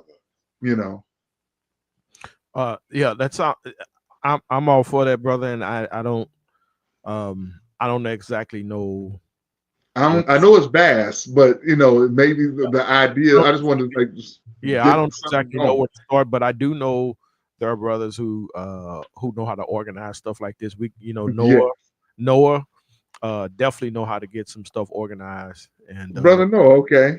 Yeah, and reach out to some other folk who are probably either doing that already or thinking about doing it. Yeah, because I don't reinvent the wheel. Yeah, condense it down, and so that it could be applicable to all of us, short and sweet and to the point. And I feel like it could spread like wildfire, and it's definitely needed because we need some Black camaraderie. I hear Black people complain all the time about how Black people can't get together, and it was always designed that way. It's been ingrained in us since slavery days to keep us divided, because a divided people can be conquered. A united people, if you try to conquer a united people, you're going to have a fight on your hands. Right. But if you try to conquer a divided people, they'll be so busy fighting themselves that they would not see you slipping the chains on them. Right. Yeah, and it starts with our home too. Like if you're married, like the three of us are, like don't let nobody, come between your union. I had to it was a white guy that I knew that I had to put him on pause. Because I felt that, his activity, they want to deal with you on an individual basis. White folks don't want to deal with you as a power couple, like my wife and I. They're like, well, we'll accept you, but we can't add her, or we had her, but we can't have you. It's like they're afraid of that. That's like that unity is more powerful than an atomic bomb, and we have to start there at home, and then let that ripple out too. Yeah, I was going to say that a couple ideas. First, like we should be able to, like they used to have back in the 40s, 50s, 60s, 30s, 40s, 50s. They had a green book, where Black people knew where to go, where to reach out to other Black people, where they can have safe zones, they can have hotels, they can have restaurants that they can go to and be safe in the South. So with the with the advent of the internet, social media, we should be able to have some people say, hey, your daughter, your daughter's going on a trip to New York. There should be some brothers you can reach out to, say, hey man, my daughter gonna be out there, where y'all keep an eye on her for me. Or whatever city you pick a city, there should be a network to say, hey, I'm reaching out to you, brothers, saying, my son, my daughter, whoever's going to be out that way, keep an eye out. Because I'm saying this because there was a school shooting recently on a HBCU campus, and it affected a football game. And as terrifying as it was, now the FBI is involved. Right. But the FBI is not actively investigating a Black kid hung on a college campus. Of course. All right. But we know why. Yeah, we know why. Suggesting that he or was suggested by the police chief that he hung himself, but he don't have any evidence of that. And I'm saying this: we don't unalive ourselves and put our bodies on public display. No, Black people don't hang. That's not our thing. Black people don't hang themselves from trees on college campuses. That just don't happen. Right. And so I'm saying all that to say that there ain't going to be a whole lot of justice, especially with this administration. So we definitely got to figure out a way to network with other people in different cities to say, hey, man, let's look out for each other. Your kids coming out this way. We got some group of men here who can right. You know what I'm saying? Who can look out and that may expand to other groups of people, and that's fine. I don't mind, because I'm not opposed to other groups of people. I'm not against other groups of people, and I love other groups of people just like I love Black people. But the point of the matter is, we got to have that. We got to start first with in our house, as they call it. We got to start. Yeah. But whenever you're ready, Brother Charles, I can play this Charlie Kirk montage. Yeah, you go ahead and check play out that. the brother comment right here before you start. Mr. JB 73 says that unity creates more unity. The parents teach their children, and they teach their children, and so on. That's right. Absolutely. Absolutely. That's right, And that's JP. exactly what we need. That's exactly what we need. Mhm. It starts in the home, stretches out to the community that surrounds our home, and then out to the community at large. And it starts with that each one teach one philosophy. Yeah, Brother, communal unity and vertical unity in terms of value system. that's it. Brother J Mac, you go ahead and play those. We've hit the 2-hour, 13-minute mark, so we're gonna get ready to wrap it up after you play these clips. All right. And I believe I have added it to the stage, so you can go ahead and play it. Okay, great. This is a 6-minute video, but it's worth it. This is a montage put together by Tara Setmeyer. I don't know if any one of you are all familiar. She was I don't know if she's still affiliated with the Lincoln Project, but I think she started her own organization or her own group, and also a former Republican. But you know, there are Republicans, Black Republicans. There are Black moderates, and there are Black liberals who have come together also to fight against fascism and to fight against anti-Blackness. So here we go. Thing that's on my mind tonight, and conservatives everywhere, the idea that people are saying, well, he was an extremist, or he was a racist, or he was a Nazi, or a misogynist, whatever.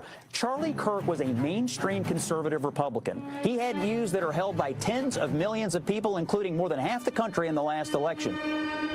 If I see a black pilot, I'm going to be like, boy, I hope he's qualified. It begs the question, when you see a black pilot, you wonder, you say, I hope they are qualified. And in the spirit of affirmative action, we have Ramon and Cadillac are your two pilots. They've never flown before, but they are Black. If I'm dealing with somebody in customer service who's a moronic Black woman, is she there because of her excellence, or is she there because of affirmative action? I'm only here because of affirmative action. Yeah, we know you do not have the brain processing power to otherwise be taken really seriously. The war on white people continues. You had to go steal a white person's slot to go be taken somewhat seriously. We are raising a generation of weak people like Simone Biles. LeBron James is a self-interested, narcissistic, and we know he's not very smart. You're representing your nation. You're selfish sociopath, not very bright, not wise, not somebody of good character. She is a shame to the country. Blacks in America did not have the same rights they had today. Data shows they were actually better in the 1940s. Let's get loud for Kyle Rittenhouse. I'm also going to offer some context and some nuance about the death of George Floyd that no one dares to say out loud, which is that this guy was a scumbag. Remember what BLM stands for: burn, loot, and murder. Now, does that mean it deserves to die? That's two totally different things. Of course not. Prowling blacks go around for fun to go target white people. That's a fact. There's no such thing as white privilege or racism. So black people are allowed to talk about black culture in a way that white culture cannot. Black people can go up and say that there's a baby mama problem in Black America, and white people are not allowed to say that. Oh, I just did. So what are you going to do, cancel me? Black people are allowed to say, black people are allowed to say, I'm a grown man, I got way black people are allowed. Skin color now gets their own summertime celebration. Oh, wow, look how far blacks have come. It has now become a racial complaining day. Thomas Sowell and Justice Clarence Thomas are far better black role models to celebrate than Martin Luther King. This guy is not worthy of a national holiday. There's a mythology around MLK that does not warrant the reverence that he gets treated with in America. We have a federal holiday to a guy that talked about race all the time. Kirk describes King as, quote, a bad guy. It's true. We celebrate the Civil Rights Act more than the American founding. The country made a mistake when it passed the Civil Rights Act. Also true. The Democrats are not lifting a finger to remember the well over 100 people that have died in Texas Hill Country. The death toll likely would not have been as high if it wasn't for DEI. Ketanji Brown Jackson is what your country looks like on critical race theory. You're going to remove my appendix and you're a black lesbian? Ketanji Brown Jackson is an embodiment of the tyranny that we currently live under. She's an ideological, unintelligent, yet confident fanatic. Why does Kirk believe passing the Civil Rights Act was a mistake? Now, again, apparently they don't listen to the show because we do that at least once a week, right? So she wants to be the first ever black woman on the Supreme Court, yet she won't even admit that she's a woman. The transgender movement is an introductory phase. These doctors need to be put in prison to get you to strip yourself of your humanity. A Nuremberg-style trial to mess with machines. Interesting Interestingly, I think there is an argument to bring back the MRS degree. Reject feminism. Young women need to get married at a younger age and start having kids. Like, don't like, I'm studying sociology. No, you're not. We know why you're here. Submit to your husband, Taylor. You're not in charge. You will find a husband if you have the intent to find a husband. You got to change your name.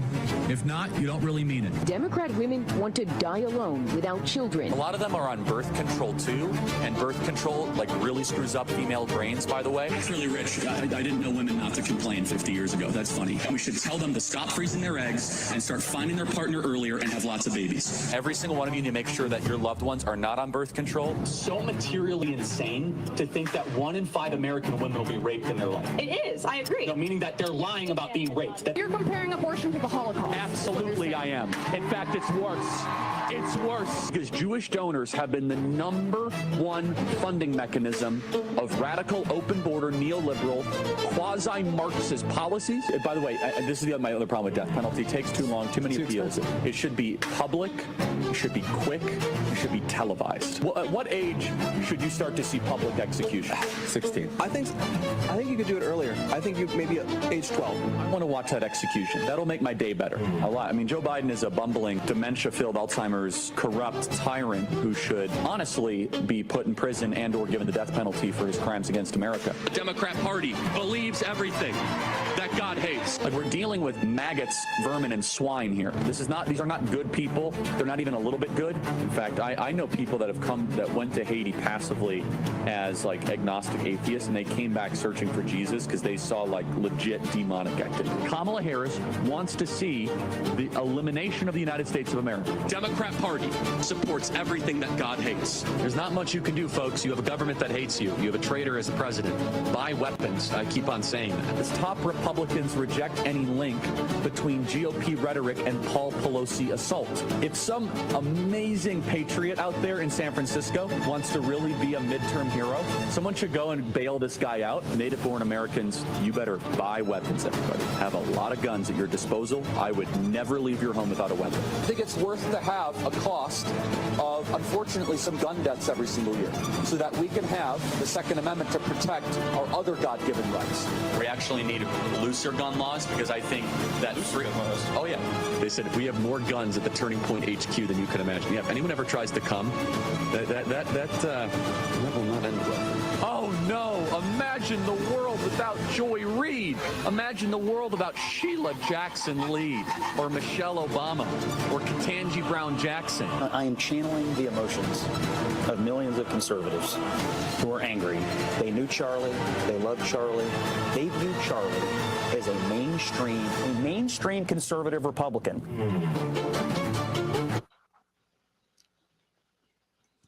Hey, crazy work. he said Thomas Sowell and Clarence Thomas should be honored above Dr. King. Yeah, that's nuts. And all the churches that honor them are of the same spirit as those who justify slavery, and later on down the years went to church and attended lynching after service and took body parts home as show. And that's exactly what it is. Or when Charlie Kirk talked about that executions should be public, should be televised, and even he added in should be viewed by children. That's exactly the type of thing that's what they were that invoked. Yeah, because that's exactly what was happening then. And Brother Joshua says post a link to the clip that's playing. If you could just put that in the comments. I think the brother, I see a Facebook icon, maybe he's watching on Facebook. If you could go under the live and please post that clip so that it can be shared. An excellent montage of Mr. Charlie's greatest hits, as I called him, Mr. Charlie's greatest hits, where you can really see, I mean, people are going to say that he's not a racist, of course, his defenders, but there can be no doubt. I mean, that's objectively provable that he's a racist who trafficked in racism, and that's exactly what he did. That's exactly what he supported, and that brings us to where we are. That's a link, Brother Charles. I don't have it really pulled up here. Can you go ahead and share it? I just put it in the. I can. Private I chat. got it. I got it right here, so I will put it in the comments. Yeah. And don't let that comment about Paul Pelosi's attacker be said somebody should go bail him out. I'm like, okay. But that goes along with the whole the people on the left are attacking us, and the people on the left are doing this, and they're the violent ones, and blah blah blah blah blah. Oh, by the way, go bail out Charlie. Go bail out Paul Pelosi's attacker.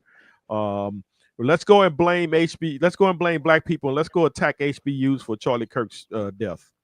Mm-hmm. That's exactly what happened. Black folk ain't had nothing to do with that. Nothing.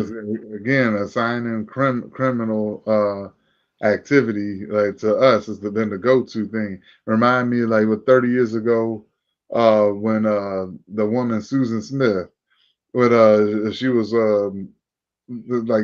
I think she was screwing around on her husband, and then decided that she wanted to murder her 2 babies, and so put the babies in the back of the car, and then when she said that, it was just like it was some black guys with baggy pants, and then they showed all the brothers that they rounded up as suspects just off of her call, and she ended up doing it herself. Yeah, as it turned out. It was terrible. That was terrible. Mm-hmm. Yeah. But how many black towns burned to the ground over a white woman's words and a white woman's tears? Yeah, you got that. I mean, you accusations. You got the Leo Frank case, which actually spawned the creation of the Anti-Defamation League. They knew that Leo Frank was dabbling and messing with that little girl, and then the Anti-Defamation League was formed as a result to defend him. From that. Can you share this other video as well, brother Charles? That's Mark Lamont Hill cooking that buck dancing Jason Whitlock. Yeah, I can and will.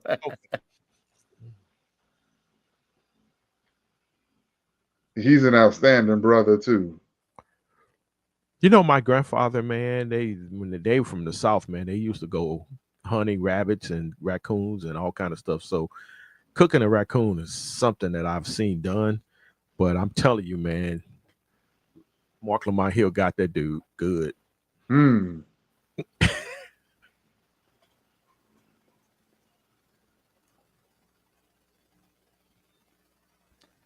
Yeah, comment on right now from George Golden 5041, who's a YouTube viewer. Televised executions for children. I find it ironic that conservatives rant and rave about the entertainment industry and at the same time want to televise executions. Yeah, Hello. And, Hello. Hey, by the way, release the dang on Epstein files. We tired of all this, all these distractions. It's all these read option plays that they running. You know what I'm saying? Release the Epstein. They constantly going to, and then want to. he actually ran in the office saying that he would release the Epstein files. Oh yeah, but now in office he has not. And so I have those. I knew that was a lie. Well, Kirk wanted Charlie Kirk wanted one of the files released as well. Well, there's something weird about his wife. He shifted gears on that a couple of weeks before he was assassinated and said, well, because a reporter asked him, does he still demand that the Epstein files be released?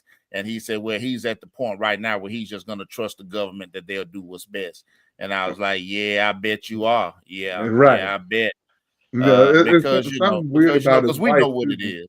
Because we know what it is. I think his wife is in on it. Just my gut feeling is an inside job, but Well, it may be grooming her to run for president. Some people think. But anyway, yeah, so I think we've covered it, brothers, and we got some excellent links in the comments, especially on the Facebook, which had been requested that we put our links there. So we're going to go ahead as we approach the 2.5 hour mark. Go ahead and get ready to adjourn, good brothers. We'll have a pardon word from you, Brother Salam and Brother J Mac and myself. and then we'll take us out with a word of prayer. Yes, indeed. Yes, indeed. I just say the parting word is, keep always look between the lines, in any type of discourse with white supremacists. The main goal is to get them. They want to practice white supremacy, and then act like they're not. So be mindful of the euphemisms that they use, the misdirection plays, the read options, the flea flickers they like to do. So they'll read into that very carefully.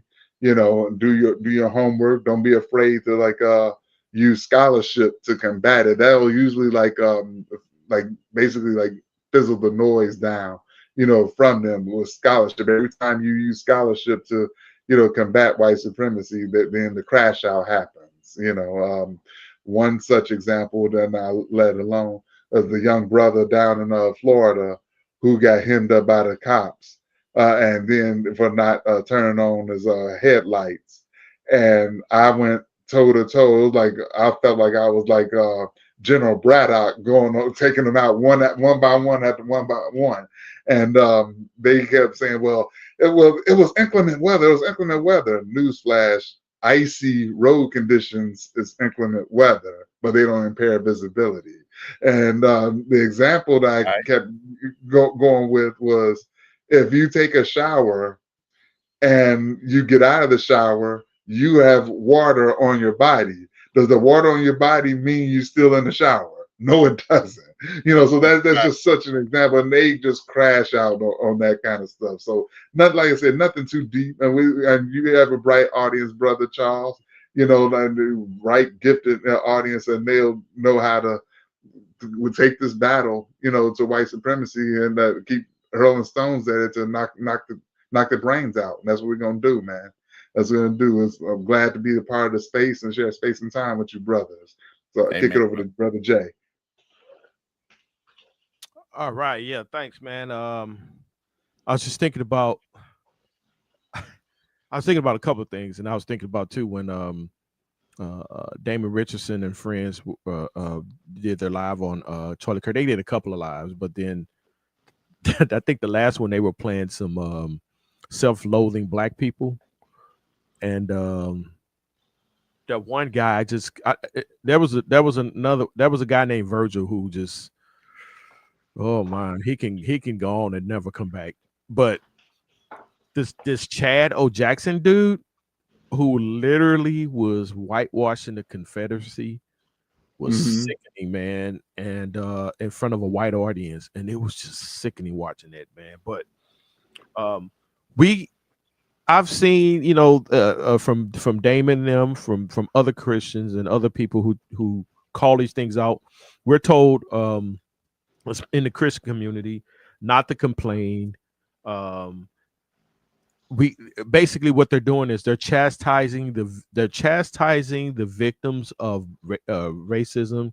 They're chastising the victims of these isms, versus admonishing the perpetrators of racism and admonishing the perpetrators of these isms. So, in other words, they don't want us to hurt the feelings of races, or they don't want us to hurt the feelings of Christian nationalists. They just want us to pray about it. And I'm sorry, that's just I pray about a lot of things, but in this country where we have certain rights that I don't see anywhere in the Bible that I'm not allowed to exercise, I'm gonna call a thing. Right. Especially when Paul the Apostle, and I'll land on this, Paul the Apostle, when he was being abused by some Romans, he called them out. He said, "Hey, you guys don't have a right to abuse a Roman citizen," and they found out Paul was a Roman citizen, and they backed off of him. But the point I'm making is that we have a right to call out injustice. Matter of fact, we're supposed to call out injustice. Obligation, yes. Yeah. John the Baptist was beheaded for calling out corruption and injustice of a king sleeping with his brother's wife.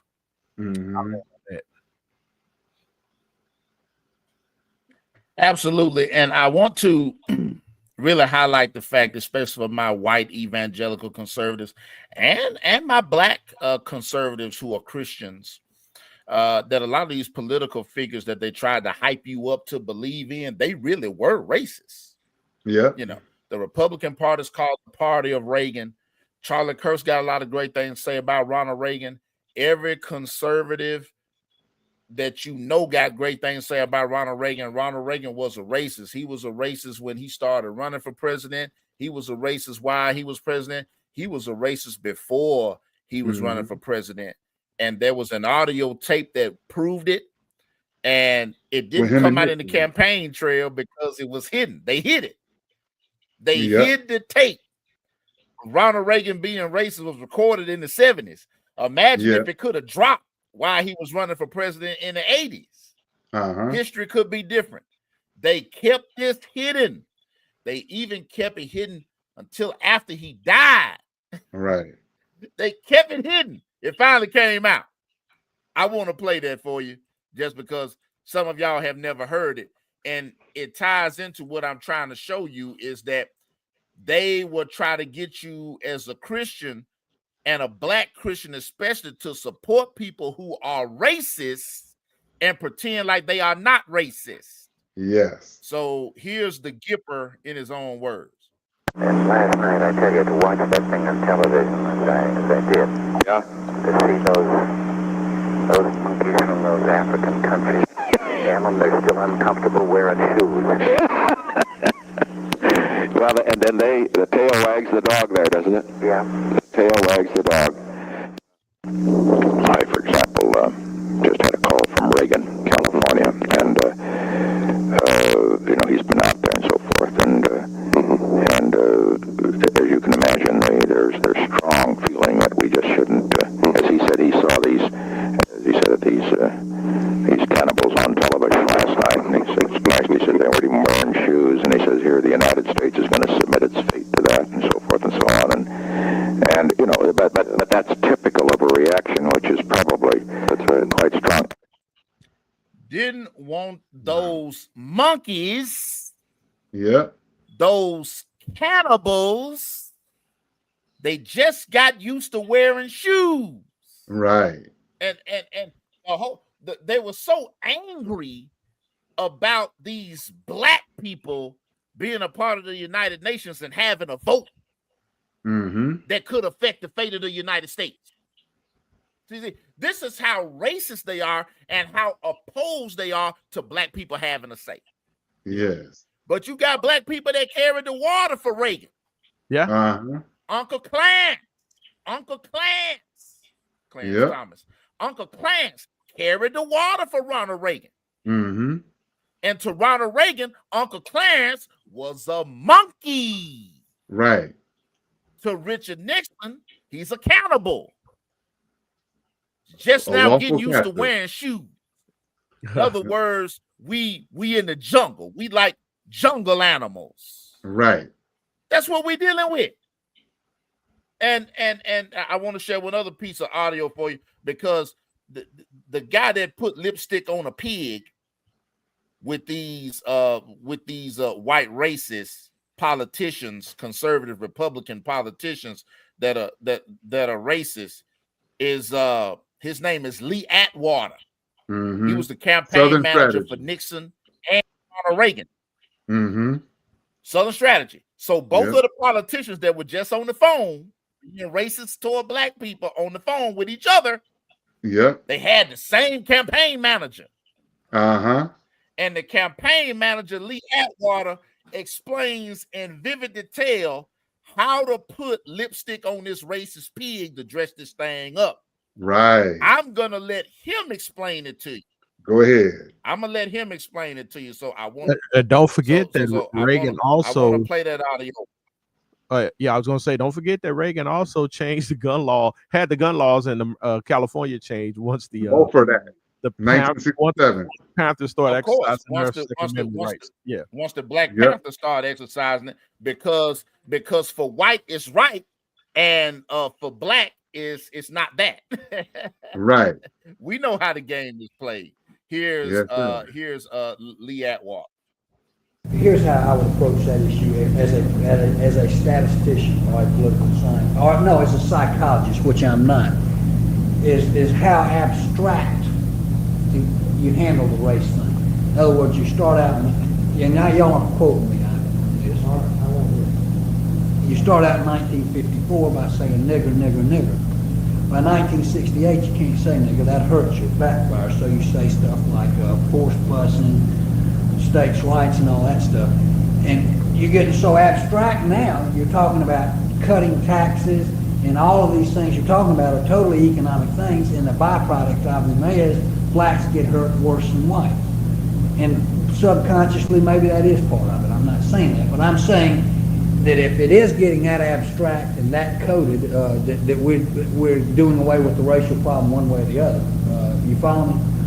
Because obviously sitting around saying we want to cut taxes, we want to cut this, and we want is much more abstract than even the busing thing, and a hell of a lot more abstract than nigger, you know. So any way you look at it, race is coming on the back burner. Mm-hmm. So do you see? Did you hear what he said? Euphemism. He said we got to get abstract. Mm-hmm. We got to get abstract. You can't say nigger, nigger. That hurts you. Right. It backfires. I'm gonna say it like he said it. It backfires. Mm-hmm. You can't say nigger, nigger. It backfires. You see that? So we got to get coded. Notice how he used the word coded. Uh-huh. He said we got to get abstract. Right. Abstract. If we get so abstract, we used to say nigger, nigger. Now we say states' rights. Uh-huh. Forced busing. Tax cuts. We don't say nigger, nigger no more. We say states' rights. And keep our schools wide. You understand? Got to get coded. Got to get abstract. And so, and this is the irony of it, is that, and that's the word of what it is, dog whistles. That's exactly what it is. The dog whistles. It's when the whistler blows the dog whistle is in a certain frequency that only the dogs can hear it. Right. And so, but I'm showing you this to show you that these Republicans had a design to make racism abstract. Mm-hmm. So that to make themselves a more difficult target to hit. And it's gotten so bad that when you point it out, they accuse you of being racist. Exactly. They'll accuse the person pointing out the racism as being racist. And they do that to me all the time on my social media, which is why I'm able to highlight this. Yes. They do it all the time. This is Ronald Reagan. You got these welfare queens in their Cadillacs, right? Or you heard Charlie Kirk talking about the black pilot. He said we got what? Ramon and Cadillac flying a plane. Now we know why he chose the names Ramon and the names Cadillac, because that's like black, right? Right. See, and so we see the games that are being played. It's abstract. Mm-hmm. It's intended to be that way so that they can be racist, but give themselves the plausible deniability of being racist. Absolutely. Instead of saying nigger, nigger, they say states' rights. You heard him say it. That wasn't me. That was him. That was Lee Atwater. And like, that must be a pigment of your imagination, sir. States' right. So that I'm not racist. That must be a pigment of your imagination. I never said no such things. Yeah. So it's implied language. He's not being racist. Implied language. He's not being racist. Can you share those last two things with the audience as well, Brother Charles? Yeah, I can.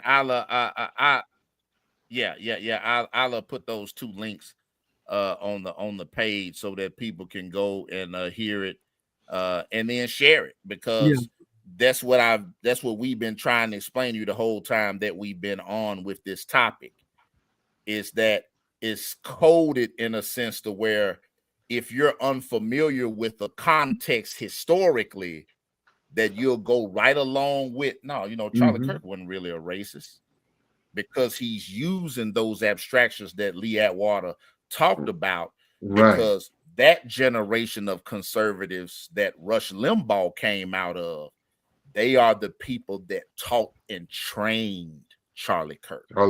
These are the conservatives that Charlie Kirk wanted to be like. He was trying to be Rush Limbaugh. Right. Yeah. So, yeah, I agree. All right. And yeah, so that, oh, hang on a second. We got one more comment. KC Rookie. Yeah, blowing a whistle outside the train language that only train listeners can hear. Exactly. Right. So if I can explain real quick, those the two links I shared, these last two that I gave for you to share. One is Willie D highlighting a lawsuit or something brought by the Texas AG against a black man who is trying to form a black community in Texas.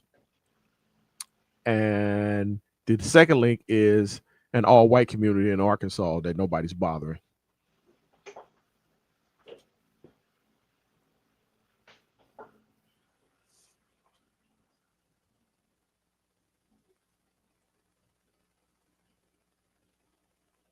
And that's so the bottom line is, don't brother, you're kind of breaking up just a little bit. Who, me? Oh. Yeah, brother J Mac, you're breaking up a little bit. I missed the last 15-20 seconds. Oh, I was saying that those two links. One is a brother that's trying to form a community, bought some property in Texas, and the AG bought a lawsuit or something against him to stop him from forming a black community in Texas, which is about redistricting and voting rights. We know what that's about. And then I still can't hear you, good brother. I think it may be on your end. Still can't hear you. But I believe that you are explaining what the links are that I put under the video, so that the listeners that wanted to access those links, so that they would understand what those links are contextually, and they are posted, as well as the links that I play are posted.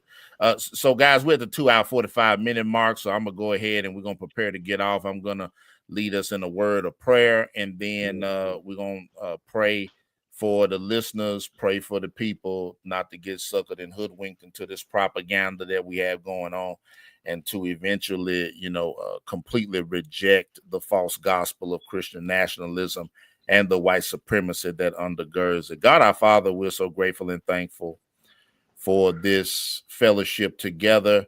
Thankful for Brother Salam. Thankful for Brother J Mac, as we've come together to explain what's going on, to explain the agenda, and then to persuade our brothers and sisters in Christ to reject Christian nationalism and the white supremacy that undergirds it, that we will be committed to justice, be committed to fairness, and be committed to loving our Christian brothers and sisters equally in the sight of God.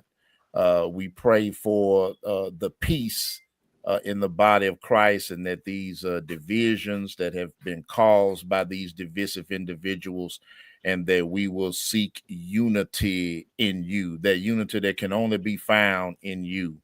These and other blessings we ask you, God our Father, in the name of your only begotten Son, Jesus the Christ. Amen. Amen. And amen. And thanks to Brother J Mac, Brother Salam, for being with us. We're gonna do a part 2 on this. I think it's a couple of more guests that wanted to come on that couldn't be with us tonight. I know we want to get Brother Ambassador on there, and it's a couple of other guests. Brother Salam, we want to have you come back when we do part 2 of Christian nationalism, breaking down some more angles and peeling back this onion, so these folks can quit crying. This has been a special edition of the Showdown at Sundown Live Bible Study. Until next time, God bless. God bless you. Peace. All right.